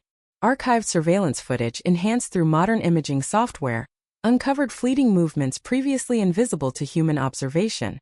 The silhouette of a pedestrian crossing the alley, the glint of a vehicle's bumper reflecting streetlights, the pattern of shadows moving in sync with unknown forces. Environmental evidence, soil residue, tire tracks, fiber analysis, was reinterpreted with unprecedented precision, revealing subtle interactions and sequences that had been long obscured. Every fragment, every anomaly, was a step closer to illuminating the night that had haunted a family for decades. The Smith family, navigating a maelstrom of emotions, faced the resurgence of trauma with a mixture of courage and vulnerability. Hope, long tempered by years of grief, surged alongside anxiety and dread. Each update from Sergeant Martinez was absorbed with meticulous attention, each carefully chosen word weighed for its potential meaning. The long years of absence had conditioned them to anticipate disappointment, yet now the possibility of resolution was undeniable, tangible, and frightening. Memories long suppressed resurfaced, forcing confrontation with both the ordinary moments lost and the extraordinary grief endured. Community dynamics subtly shifted as the investigation gained momentum. Residents revisited memories from decades past, contributing fragments of recollection that reinforced timelines and corroborated patterns of movement. Conversations in cafes, in markets, in passing on sidewalks became indirect sources of verification. Even ordinary city activity, cars passing, pedestrians walking familiar routes, the ambient sounds of the urban environment, provided context for reconstructing events. Los Angeles, indifferent to the passage of time yet intrinsically connected to the fabric of the case, became a repository of evidence waiting for discovery. By mid-2024, the investigative team had established a comprehensive profile of the suspect. Travel patterns, social connections, digital footprints, and behavioral tendencies were mapped alongside forensic evidence and witness statements. Each anomaly, each minor inconsistency, was analyzed with care to extract meaning and establish credibility. The reconstruction of August 12, 1998, emerged not as speculation but as a methodically crafted timeline of human action, sequence, and consequence. The cold case, long defined by ambiguity, now had clarity, focus, and a direction that demanded culmination. The emotional intensity for Sergeant Martinez and his team reached near saturation levels. The weight of decades of effort, the anticipation of the Smith family, and the responsibility of confronting a long-hidden truth pressed on every decision. Operations were conducted with extreme precision. Surveillance time to the second, interviews structured for accuracy, evidence corroborated repeatedly. Mistakes could compromise years of work, yet the team moved with confidence born of expertise, procedural rigor, and the unyielding pursuit of justice. The cold case had evolved from a historical anomaly into an active, meticulously orchestrated operation, every component aligned to achieve resolution. The Smith family, living in a state of heightened emotional awareness, prepared for confrontation with the realities that had long been delayed. Hope, fragile and persistent, intertwined with fear and grief. Every detail communicated by investigators, surveillance patterns, witness recollections, forensic breakthroughs, was absorbed with intensity, each update shaping the psychological preparation required to face the truth. Decades of absence had conditioned them to anticipation without conclusion, yet now anticipation was met with the tangible promise of revelation. As operations intensified, investigators coordinated across multiple jurisdictions. Digital records, financial transactions, and environmental evidence were synthesized into a multidimensional understanding of the suspect's behavior. Analysts compared historical data with contemporary observations, identifying subtle consistencies that reinforced the reconstructed narrative. Every piece of evidence, no matter how minor, was integrated into a growing understanding of the events that had transpired on that fateful night. The cold case, frozen for decades, was now a dynamic investigation moving steadily toward disclosure. The city, continuing its daily rhythm, played an unacknowledged role in the reconstruction of history.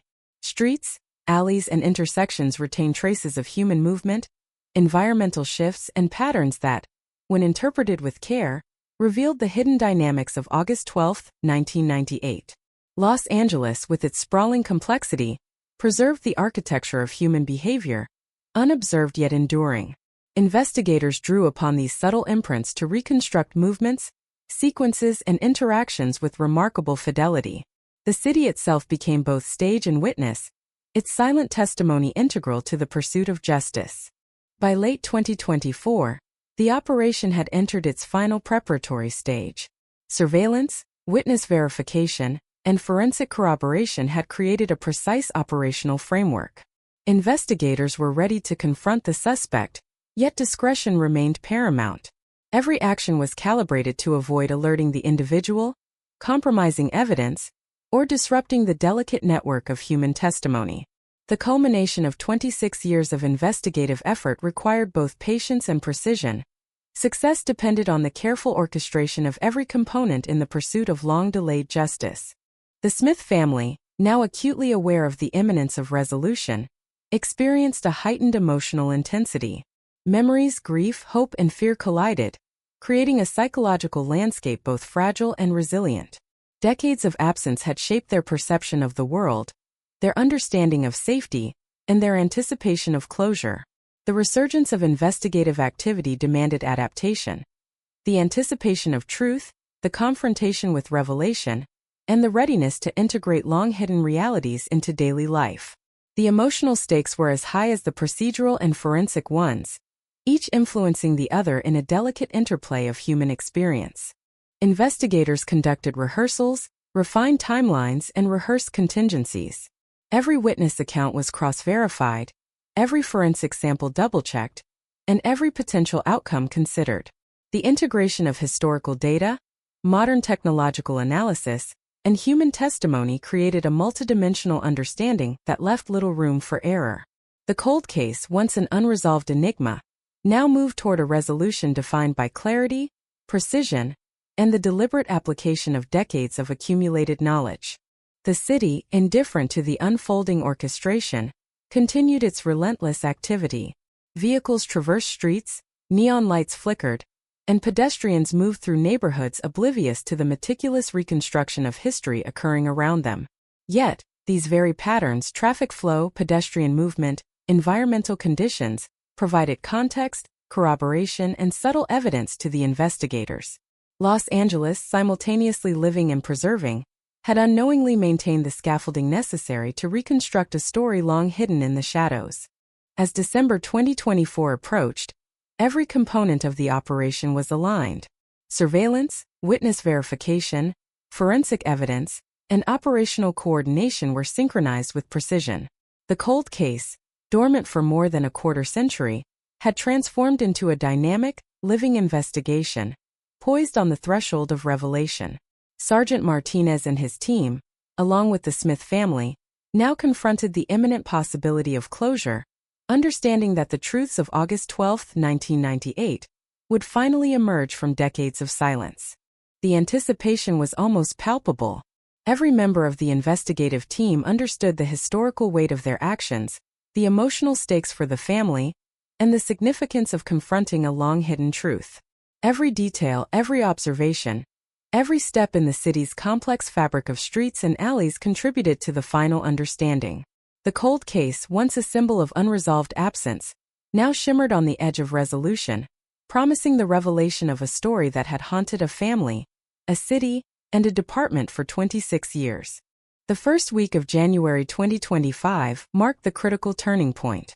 The chill of winter in Los Angeles seemed almost symbolic, a sharp contrast to the simmering intensity of a case that had lingered unresolved for 26 years.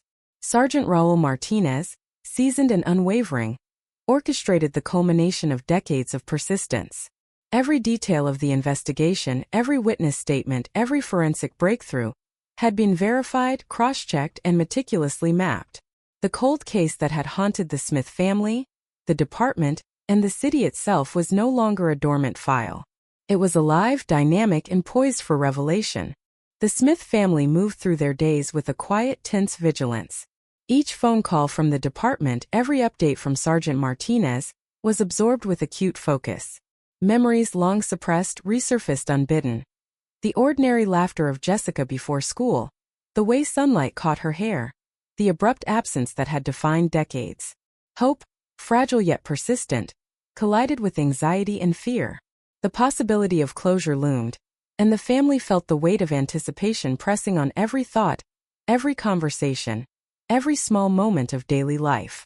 Their emotional landscape was a delicate balance between longing and dread. Meanwhile, the investigative team intensified operations with precision and coordination. Surveillance units were strategically positioned to observe, document, and verify. Analysts worked tirelessly, cross-referencing behavioral patterns, digital records, and forensic evidence. Every anomaly was analyzed, every pattern scrutinized, every historical thread aligned with contemporary data.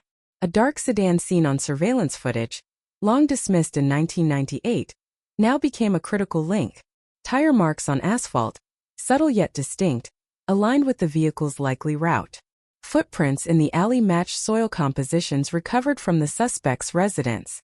The city itself, sprawling and chaotic, provided an unintentional archive of events that now guided investigators with startling clarity.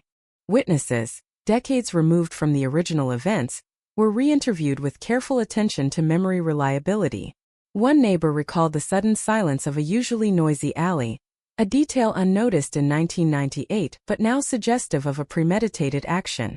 Another described a fleeting glimpse of a figure, their presence brief yet unmistakable, a momentary alignment with forensic evidence collected years earlier. Each testimony, once isolated and dismissed, now contributed to a coherent reconstruction of the fateful night. The cold case, once defined by absence and ambiguity, now unfolded through careful layering of observation, memory, and evidence.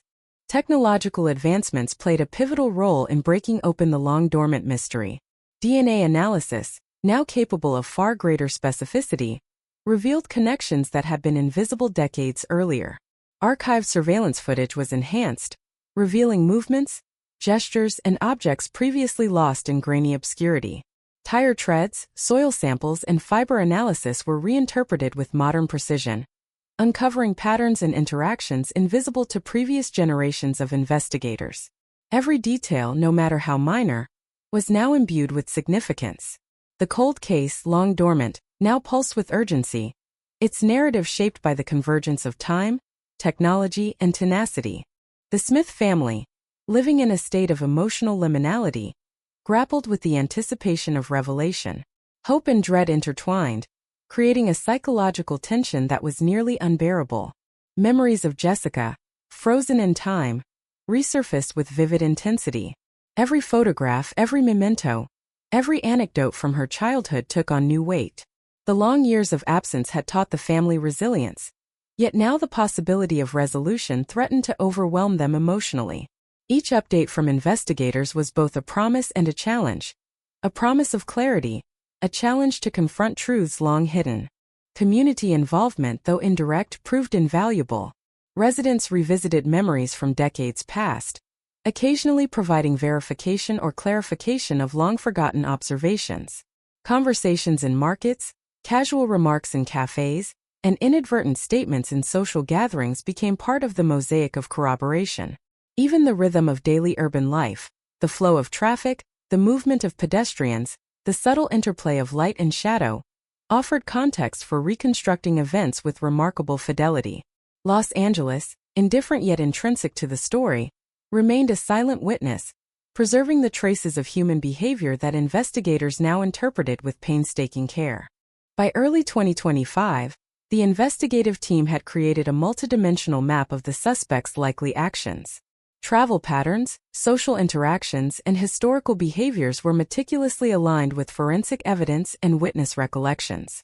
Every minor inconsistency was analyzed for significance, every subtle anomaly interrogated for meaning.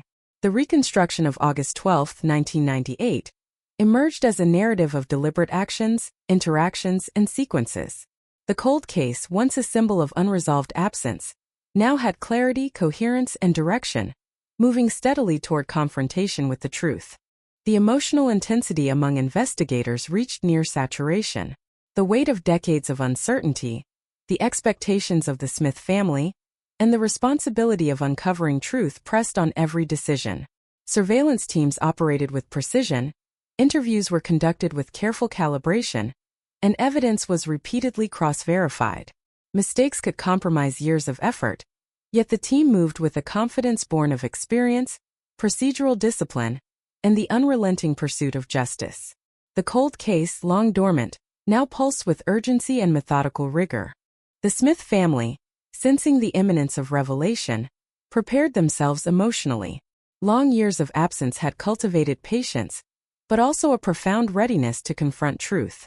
Each update, every small piece of information from investigators, demanded attention, reflection, and preparation. The potential resolution of decades-long grief brought both relief and anxiety. Memories previously compartmentalized resurfaced with renewed intensity. Jessica's laughter echoing through hallways, her favorite songs, the small rituals of ordinary life that now carried the weight of absence. The anticipation of closure created a psychological landscape as complex and layered as the investigation itself. Investigators conducted detailed rehearsals and refined operational protocols. Every witness account was corroborated, every forensic sample double-checked, every sequence of events meticulously validated. Integration of historical evidence with modern analysis created a robust, multidimensional narrative. Every minor observation, every environmental trace, every fleeting interaction became essential to constructing a coherent story. The cold case, frozen for decades, now moved toward revelation with deliberate momentum, its conclusion approaching with a sense of inevitability tempered by careful strategy. The city's landscape, indifferent yet essential, continued to shape the investigation. Streets, intersections, and neighborhoods retained the imprints of human movement, environmental shifts, and interactions that, when interpreted with care, revealed the hidden dynamics of August 12, 1998. Subtle traces, the alignment of streetlights, residual tire tracks, footprints preserved in soil, offered insights into movement, timing, and intent. Los Angeles, vast and oblivious, became a collaborator in uncovering the narrative, its continuity preserving the past in a way that only meticulous investigation could now reconstruct. By mid-2025, the operation entered its penultimate phase. Surveillance, forensic validation, and witness corroboration aligned with unprecedented precision. Every element was synchronized to ensure accuracy, reliability, and emotional consideration for the Smith family. Sergeant Martinez coordinated every detail, balancing the procedural rigor of law enforcement with the delicate human dimension of resolution. The cold case, long defined by uncertainty and absence, now approached a moment of revelation, where truth would finally intersect with decades of persistence and expectation. The Smith family, navigating the fraught emotional landscape, anticipated the confrontation with revelation. The interplay of hope, grief, and anxiety created a heightened state of awareness. Memories, both painful and cherished, resurfaced with vivid intensity. The absence that had shaped their lives for over 26 years was now poised to be replaced by clarity, answers, and potentially justice. Emotional preparation became as critical as procedural preparation, each family member bracing for the psychological impact of resolution. Investigators prepared the final operational framework. Surveillance coverage, forensic corroboration, and witness verification had reached completion. Every contingency had been considered, every procedural step rehearsed. The convergence of evidence, historical records, and modern technology created a narrative robust enough to withstand scrutiny, both legal and emotional. The cold case, long dormant and unresolved, now moved toward resolution with deliberate precision, every element aligned to bring decades of uncertainty to a conclusion. The city, ever moving and indifferent, continued its rhythm. Traffic flowed, pedestrians traversed streets, neon lights reflected off asphalt, and daily life proceeded. Yet beneath this surface, the reconstruction of history was occurring with meticulous precision. Los Angeles, with all its complexity and continuity, preserved the traces of human action that allowed investigators to reconstruct a narrative hidden for more than a quarter century.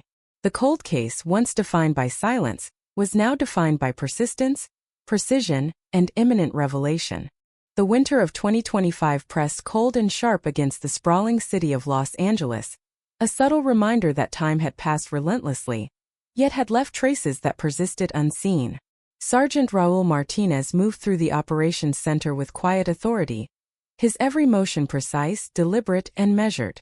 Years of experience, decades of persistence, and countless hours of investigation had converged into this moment. The California 1998 cold case, dormant for 27 years, had finally reached the critical threshold of confrontation. The suspect, once a shadow in the periphery of memory and speculation, now existed in sharp focus. Every detail of their movements, every pattern of behavior, every fragment of forensic and witness evidence had coalesced into a single undeniable trajectory. The Smith family lived in a state of taut anticipation. Each day, each hour, each message from Sergeant Martinez seemed to stretch and amplify the weight of unresolved grief. Hope and fear were interwoven in every glance, every sigh, every pause in conversation. Decades of absence had carved a canyon of uncertainty into their lives. And now, as the possibility of resolution approached, the emotional intensity was almost unbearable. Memories, both vivid and fragile, resurfaced with renewed immediacy. Jessica's laughter, her gestures, her voice, each became a specter, hovering between past and present, demanding attention and emotional reconciliation. The family prepared themselves, not just for answers, but for confrontation with a truth long denied. Investigators intensified operations across multiple fronts. Surveillance, now coordinated with precision measured in seconds, captured every relevant movement of the suspect. Analysts cross-referenced behavioral data, historical interactions, and digital footprints, ensuring that each sequence of events aligned with established evidence. Environmental details, the faint residual tire marks, soil composition from forgotten locations, traces of fibers once dismissed, were re-evaluated and mapped. The city itself, sprawling and indifferent, provided a subtle yet persistent archive of human activity. Los Angeles, in its unrelenting movement, preserved history in ways invisible until examined with deliberate care. Witnesses, long removed from the original events, were engaged once again. Their memories, fragile and sometimes contradictory, were interpreted with careful psychological consideration. A neighbor, recalling a faint shadow near the alley, added nuance to the timeline. A passerby, remembering a fleeting interaction, helped establish spatial patterns. These fragments, once isolated and seemingly inconsequential, now aligned with forensic and digital evidence, forming a coherent reconstruction of August 12, 1998. The cold case, defined for decades by absence, now emerged with clarity, each piece of evidence a crucial component of a larger mosaic. Technological advancement had fundamentally altered the landscape of possibility. DNA evidence, previously limited by the standards of the late 1990s, now allowed investigators to identify familial links and individual profiles with remarkable precision. Surveillance footage, enhanced and analyzed frame by frame, revealed fleeting gestures, vehicle movements, and patterns invisible to human observation in the original investigation. Even environmental traces, from soil residue to tire impressions, were reinterpreted with modern forensic rigor. Every detail, once minor, now carried potential significance. The cold case, long dormant, had transformed into a dynamic and precise operation, its narrative driven by the convergence of time, technology, and human determination. The Smith family navigated this period with an intensity born of decades of suspended anticipation. Each piece of information, each update was absorbed with painstaking attention. Hope, fragile and persistent, was tempered by fear of what the revelation might bring. Memories long compartmentalized, resurfaced in waves. Jessica's ordinary routines, her plans, the abrupt void that had followed. The weight of decades of absence created a complex emotional terrain, one where every step toward resolution was accompanied by a mixture of relief and anxiety. Anticipation long delayed, now pressed with force. Community dynamics subtly influenced the ongoing investigation. Casual observations, long forgotten, were revisited and reassessed. Residents contributed verification of patterns, corroboration of details, and clarification of environmental context. Even the mundane rhythms of urban life, the passage of vehicles, the flow of pedestrians, the reflection of streetlights on asphalt, provided subtle clues for reconstructing sequences of events. Los Angeles, vast and ever-moving, had preserved traces of human action that only now, through meticulous analysis, could be interpreted and utilized in pursuit of truth. By mid-January, investigators had mapped the suspect's movements with extraordinary precision. Travel history, social associations, and behavioral tendencies were aligned with forensic findings and witness testimony. Each minor discrepancy was scrutinized, every subtle pattern analyzed. The narrative of August 12, 1998, unfolded as a series of deliberate actions, carefully orchestrated and executed. The cold case, once emblematic of ambiguity and unresolved trauma, now emerged as a structured investigation moving inexorably toward resolution. The emotional intensity within the investigative team was palpable. The weight of decades of uncertainty, the expectations of the Smith family, and the moral responsibility of uncovering truth pressed on every decision. Surveillance teams operated with exacting attention, interviews were conducted with calibrated rigor, and forensic evidence was meticulously validated. Mistakes could compromise years of work, yet the team advanced with confidence, procedural discipline, and the relentless pursuit of justice. The cold case, long dormant, now throbbed with urgency and precision, each element moving the narrative toward its inevitable revelation. The Smith family, now confronted with the imminence of answers, balanced hope and dread in equal measure. Decades of absence had conditioned them to a cautious anticipation, yet the evidence, the investigative intensity, and the convergence of new information made resolution unavoidable. Each photograph, each anecdote, each memory of Jessica carried renewed weight, demanding emotional readiness. The family prepared not only to receive answers, but to process and integrate the truth of events long concealed. The emotional stakes mirrored the procedural stakes, intertwining with the investigative momentum.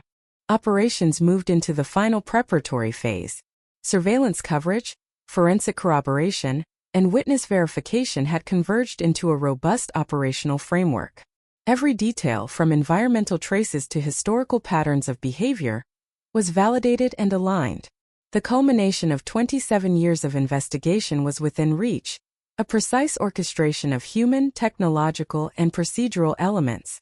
The cold case, dormant and unresolved for decades, now stood poised on the precipice of disclosure, demanding careful execution and unwavering discipline.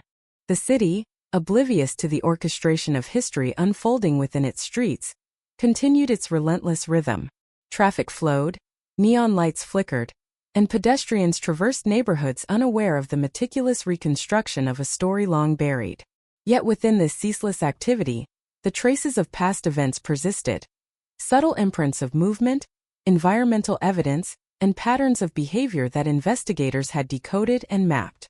Los Angeles, indifferent yet indispensable, provided the hidden framework upon which truth would finally be revealed.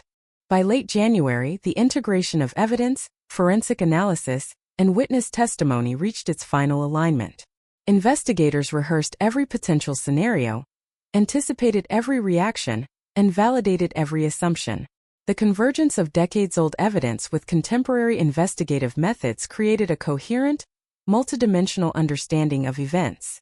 The cold case, long defined by silence, uncertainty, and absence, now approached a moment of confrontation, where truth, persistence, and human determination would intersect to reveal the story of a night that had haunted a family, a department, and a city for nearly 3 decades.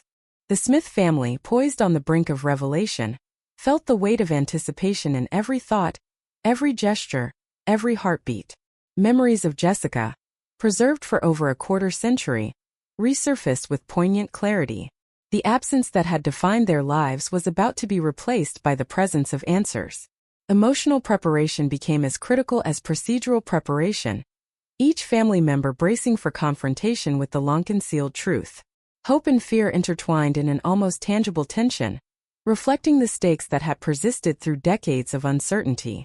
Investigators moved with precise coordination, executing surveillance, evidence collection, and operational planning with exacting rigor. Every minor environmental detail, every digital footprint, every witness recollection was integrated into the final operational plan. The convergence of historical evidence and contemporary investigative methods ensured that the forthcoming confrontation would be informed, controlled, and decisive. The cold case, once a silent enigma, now pulsed with the imminence of disclosure, every element aligned to reveal the truth of Jessica Smith's disappearance. As the city continued its indifferent rhythm, the culmination of decades of persistence, analysis, and human effort approached.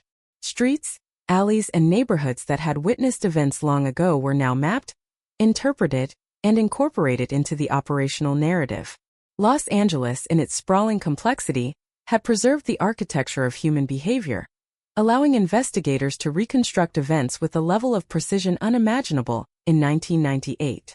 The cold case, long defined by unresolved absence, now stood on the verge of revelation, a testament to patience, persistence, and the relentless pursuit of truth. The Smith family, aware of the immediacy of resolution, navigated the heightened emotional landscape with a fragile equilibrium. Each update from investigators carried significance. Each new detail reshaped anticipation. Decades of absence had conditioned them to anticipation without conclusion. Yet the current convergence of evidence, operational precision, and witness corroboration made confrontation unavoidable. The long shadow of uncertainty, stretched over 27 years, was finally giving way to the possibility of clarity, understanding, and justice. The city of Los Angeles stretched out beneath a cold, indifferent dawn, yet in the heart of the California 1998 cold case, time seemed suspended. Sergeant Raul Martinez, his eyes sharp beneath the weight of decades of persistence, orchestrated the final movements of an operation that had consumed 27 years of relentless pursuit. Every element was aligned. Surveillance positioned, witnesses briefed, forensic evidence verified, contingencies rehearsed. The suspect, once a shadow in memory and speculation, now moved unknowingly into the orbit of accountability. The convergence of human diligence, technological innovation, and historical insight had produced a moment of inevitability. Inside the Smith family home, the atmosphere was taut with anticipation. Every phone ring, every knock at the door, every breath carried significance. Hope, fragile and persistent, intertwined with dread. Decades of absence had honed an emotional acuity that made every detail unbearable in its clarity. Jessica's photograph on the mantel caught the morning light, her eyes seeming to plead with memory and anticipation. Every small object, every lingering trace of her presence, now carried the weight of decades of absence. The family was poised between fear and relief, suspended on the precipice of revelation, each heartbeat echoing the passage of lost years. In the operations center, Martinez and his team monitored activity with precision measured in seconds. The suspect's routine, now mapped to a granular degree, allowed anticipation of movements and interactions. Every surveillance feed was scrutinized, every digital notification cross-referenced with prior patterns. footprints, vehicle movements, environmental traces, all aligned to produce an operational narrative that was both precise and adaptive. The cold case, once dormant for nearly 3 decades, now pulsed with urgency, each observation a step toward the long-delayed confrontation. Witnesses, briefed and ready, remained on standby. Their recollections, previously fragmented and uncertain, had been validated and integrated into the operational framework. Each narrative thread, once isolated, now converged to form a coherent story of the night that had haunted the Smith family for 27 years. A neighbor's memory of a fleeting figure near the alley, a passerby's recollection of a vehicle's tire skidding on wet asphalt, and subtle environmental traces long preserved by the city all aligned, creating a matrix of corroborated evidence that left little room for error. Technological precision augmented human insight. DNA profiles, matched through genealogical databases, narrowed the suspect pool to a single individual. Surveillance enhancements revealed the suspect's precise patterns of movement, gestures, and timing. Fiber analysis, soil composition, and trace residue were all aligned with historical data, corroborating the reconstructed narrative of August 12, 1998. Each detail, previously invisible or dismissed, now illuminated a sequence of deliberate, intentional actions. The cold case, long defined by uncertainty and absence, approached revelation with inexorable momentum. The Smith family, navigating the surreal tension of anticipation, prepared themselves emotionally for confrontation with long-suppressed truth. Memories surged with renewed intensity. Jessica's laughter echoing down hallways, her favorite songs, the ordinary routines abruptly interrupted by her disappearance. Every memory was colored now by expectation.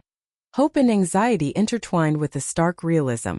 The family's emotional preparation mirrored the procedural rigor of the investigation, each breath, gesture, and heartbeat reflecting the weight of 27 years of unresolved absence. Operations were synchronized with surgical precision.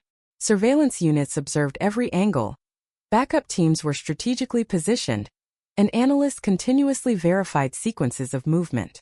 Every contingency had been rehearsed, every procedural step validated, and every environmental factor accounted for. The convergence of historical evidence and contemporary investigation produced a multidimensional understanding, ensuring that the confrontation with the suspect would be controlled, deliberate, and decisive. The cold case, once frozen in ambiguity, now moved toward clarity with relentless inevitability. The city itself remained an indifferent participant, unaware that its streets, alleys, and intersections held the keys to decades-old truth.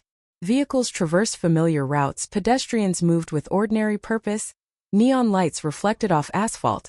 Yet in the shadows of this everyday rhythm, the architecture of human behavior preserved the traces necessary for resolution. Los Angeles, unwitting yet indispensable, had maintained a record of environmental, social, and behavioral data that allowed investigators to reconstruct events with unprecedented accuracy. The past was no longer inaccessible. It was encoded in the city itself, waiting for interpretation. By late morning, the final pieces of the operational puzzle were in place. Martinez confirmed every angle, every timing, every personnel assignment. The suspect's predictable routine, meticulously analyzed over months, was now exploited to minimize risk and maximize certainty. Every evidence trail, from digital footprints to environmental traces, had been double-checked and verified. The culmination of 27 years of persistence, analysis, and human endeavor was within reach. The cold case that had haunted generations was poised to enter its final act. The Smith family, anxiously awaiting word, occupied a tense equilibrium between hope and dread. Their lives had been defined by the absence of Jessica. Every holiday, every birthday, every milestone shadowed by uncertainty. Now, anticipation collided with a profound emotional vulnerability. Each message from investigators, each subtle indication of progress, intensified the emotional resonance. Decades of waiting had cultivated resilience, yet the immediacy of resolution brought the raw intensity of grief, hope, and fear to the forefront. They were poised to confront not only the factual truth, but the emotional consequences that had been suspended for a quarter-century. Martinez coordinated the final tactical steps. Surveillance feeds, operational positioning, and evidence verification converged seamlessly. Backup units, legal oversight, and witness support were all integrated into a single unified framework. Every angle, every contingency, and every procedural step had been rehearsed and validated. The convergence of human, technological, and historical insight ensured that the final confrontation would be precise, controlled, and legally sound. The cold case, defined by absence for 27 years, now demanded closure through deliberate action. As the operation unfolded, the Smith family received updates, each briefed in measured detail to prepare them emotionally for imminent revelation. Their anticipation was tangible, reflected in each glance, sigh, and silent moment. Memories of Jessica, long compartmentalized, resurfaced vividly. Her voice, her expressions, the sudden void that had marked their lives.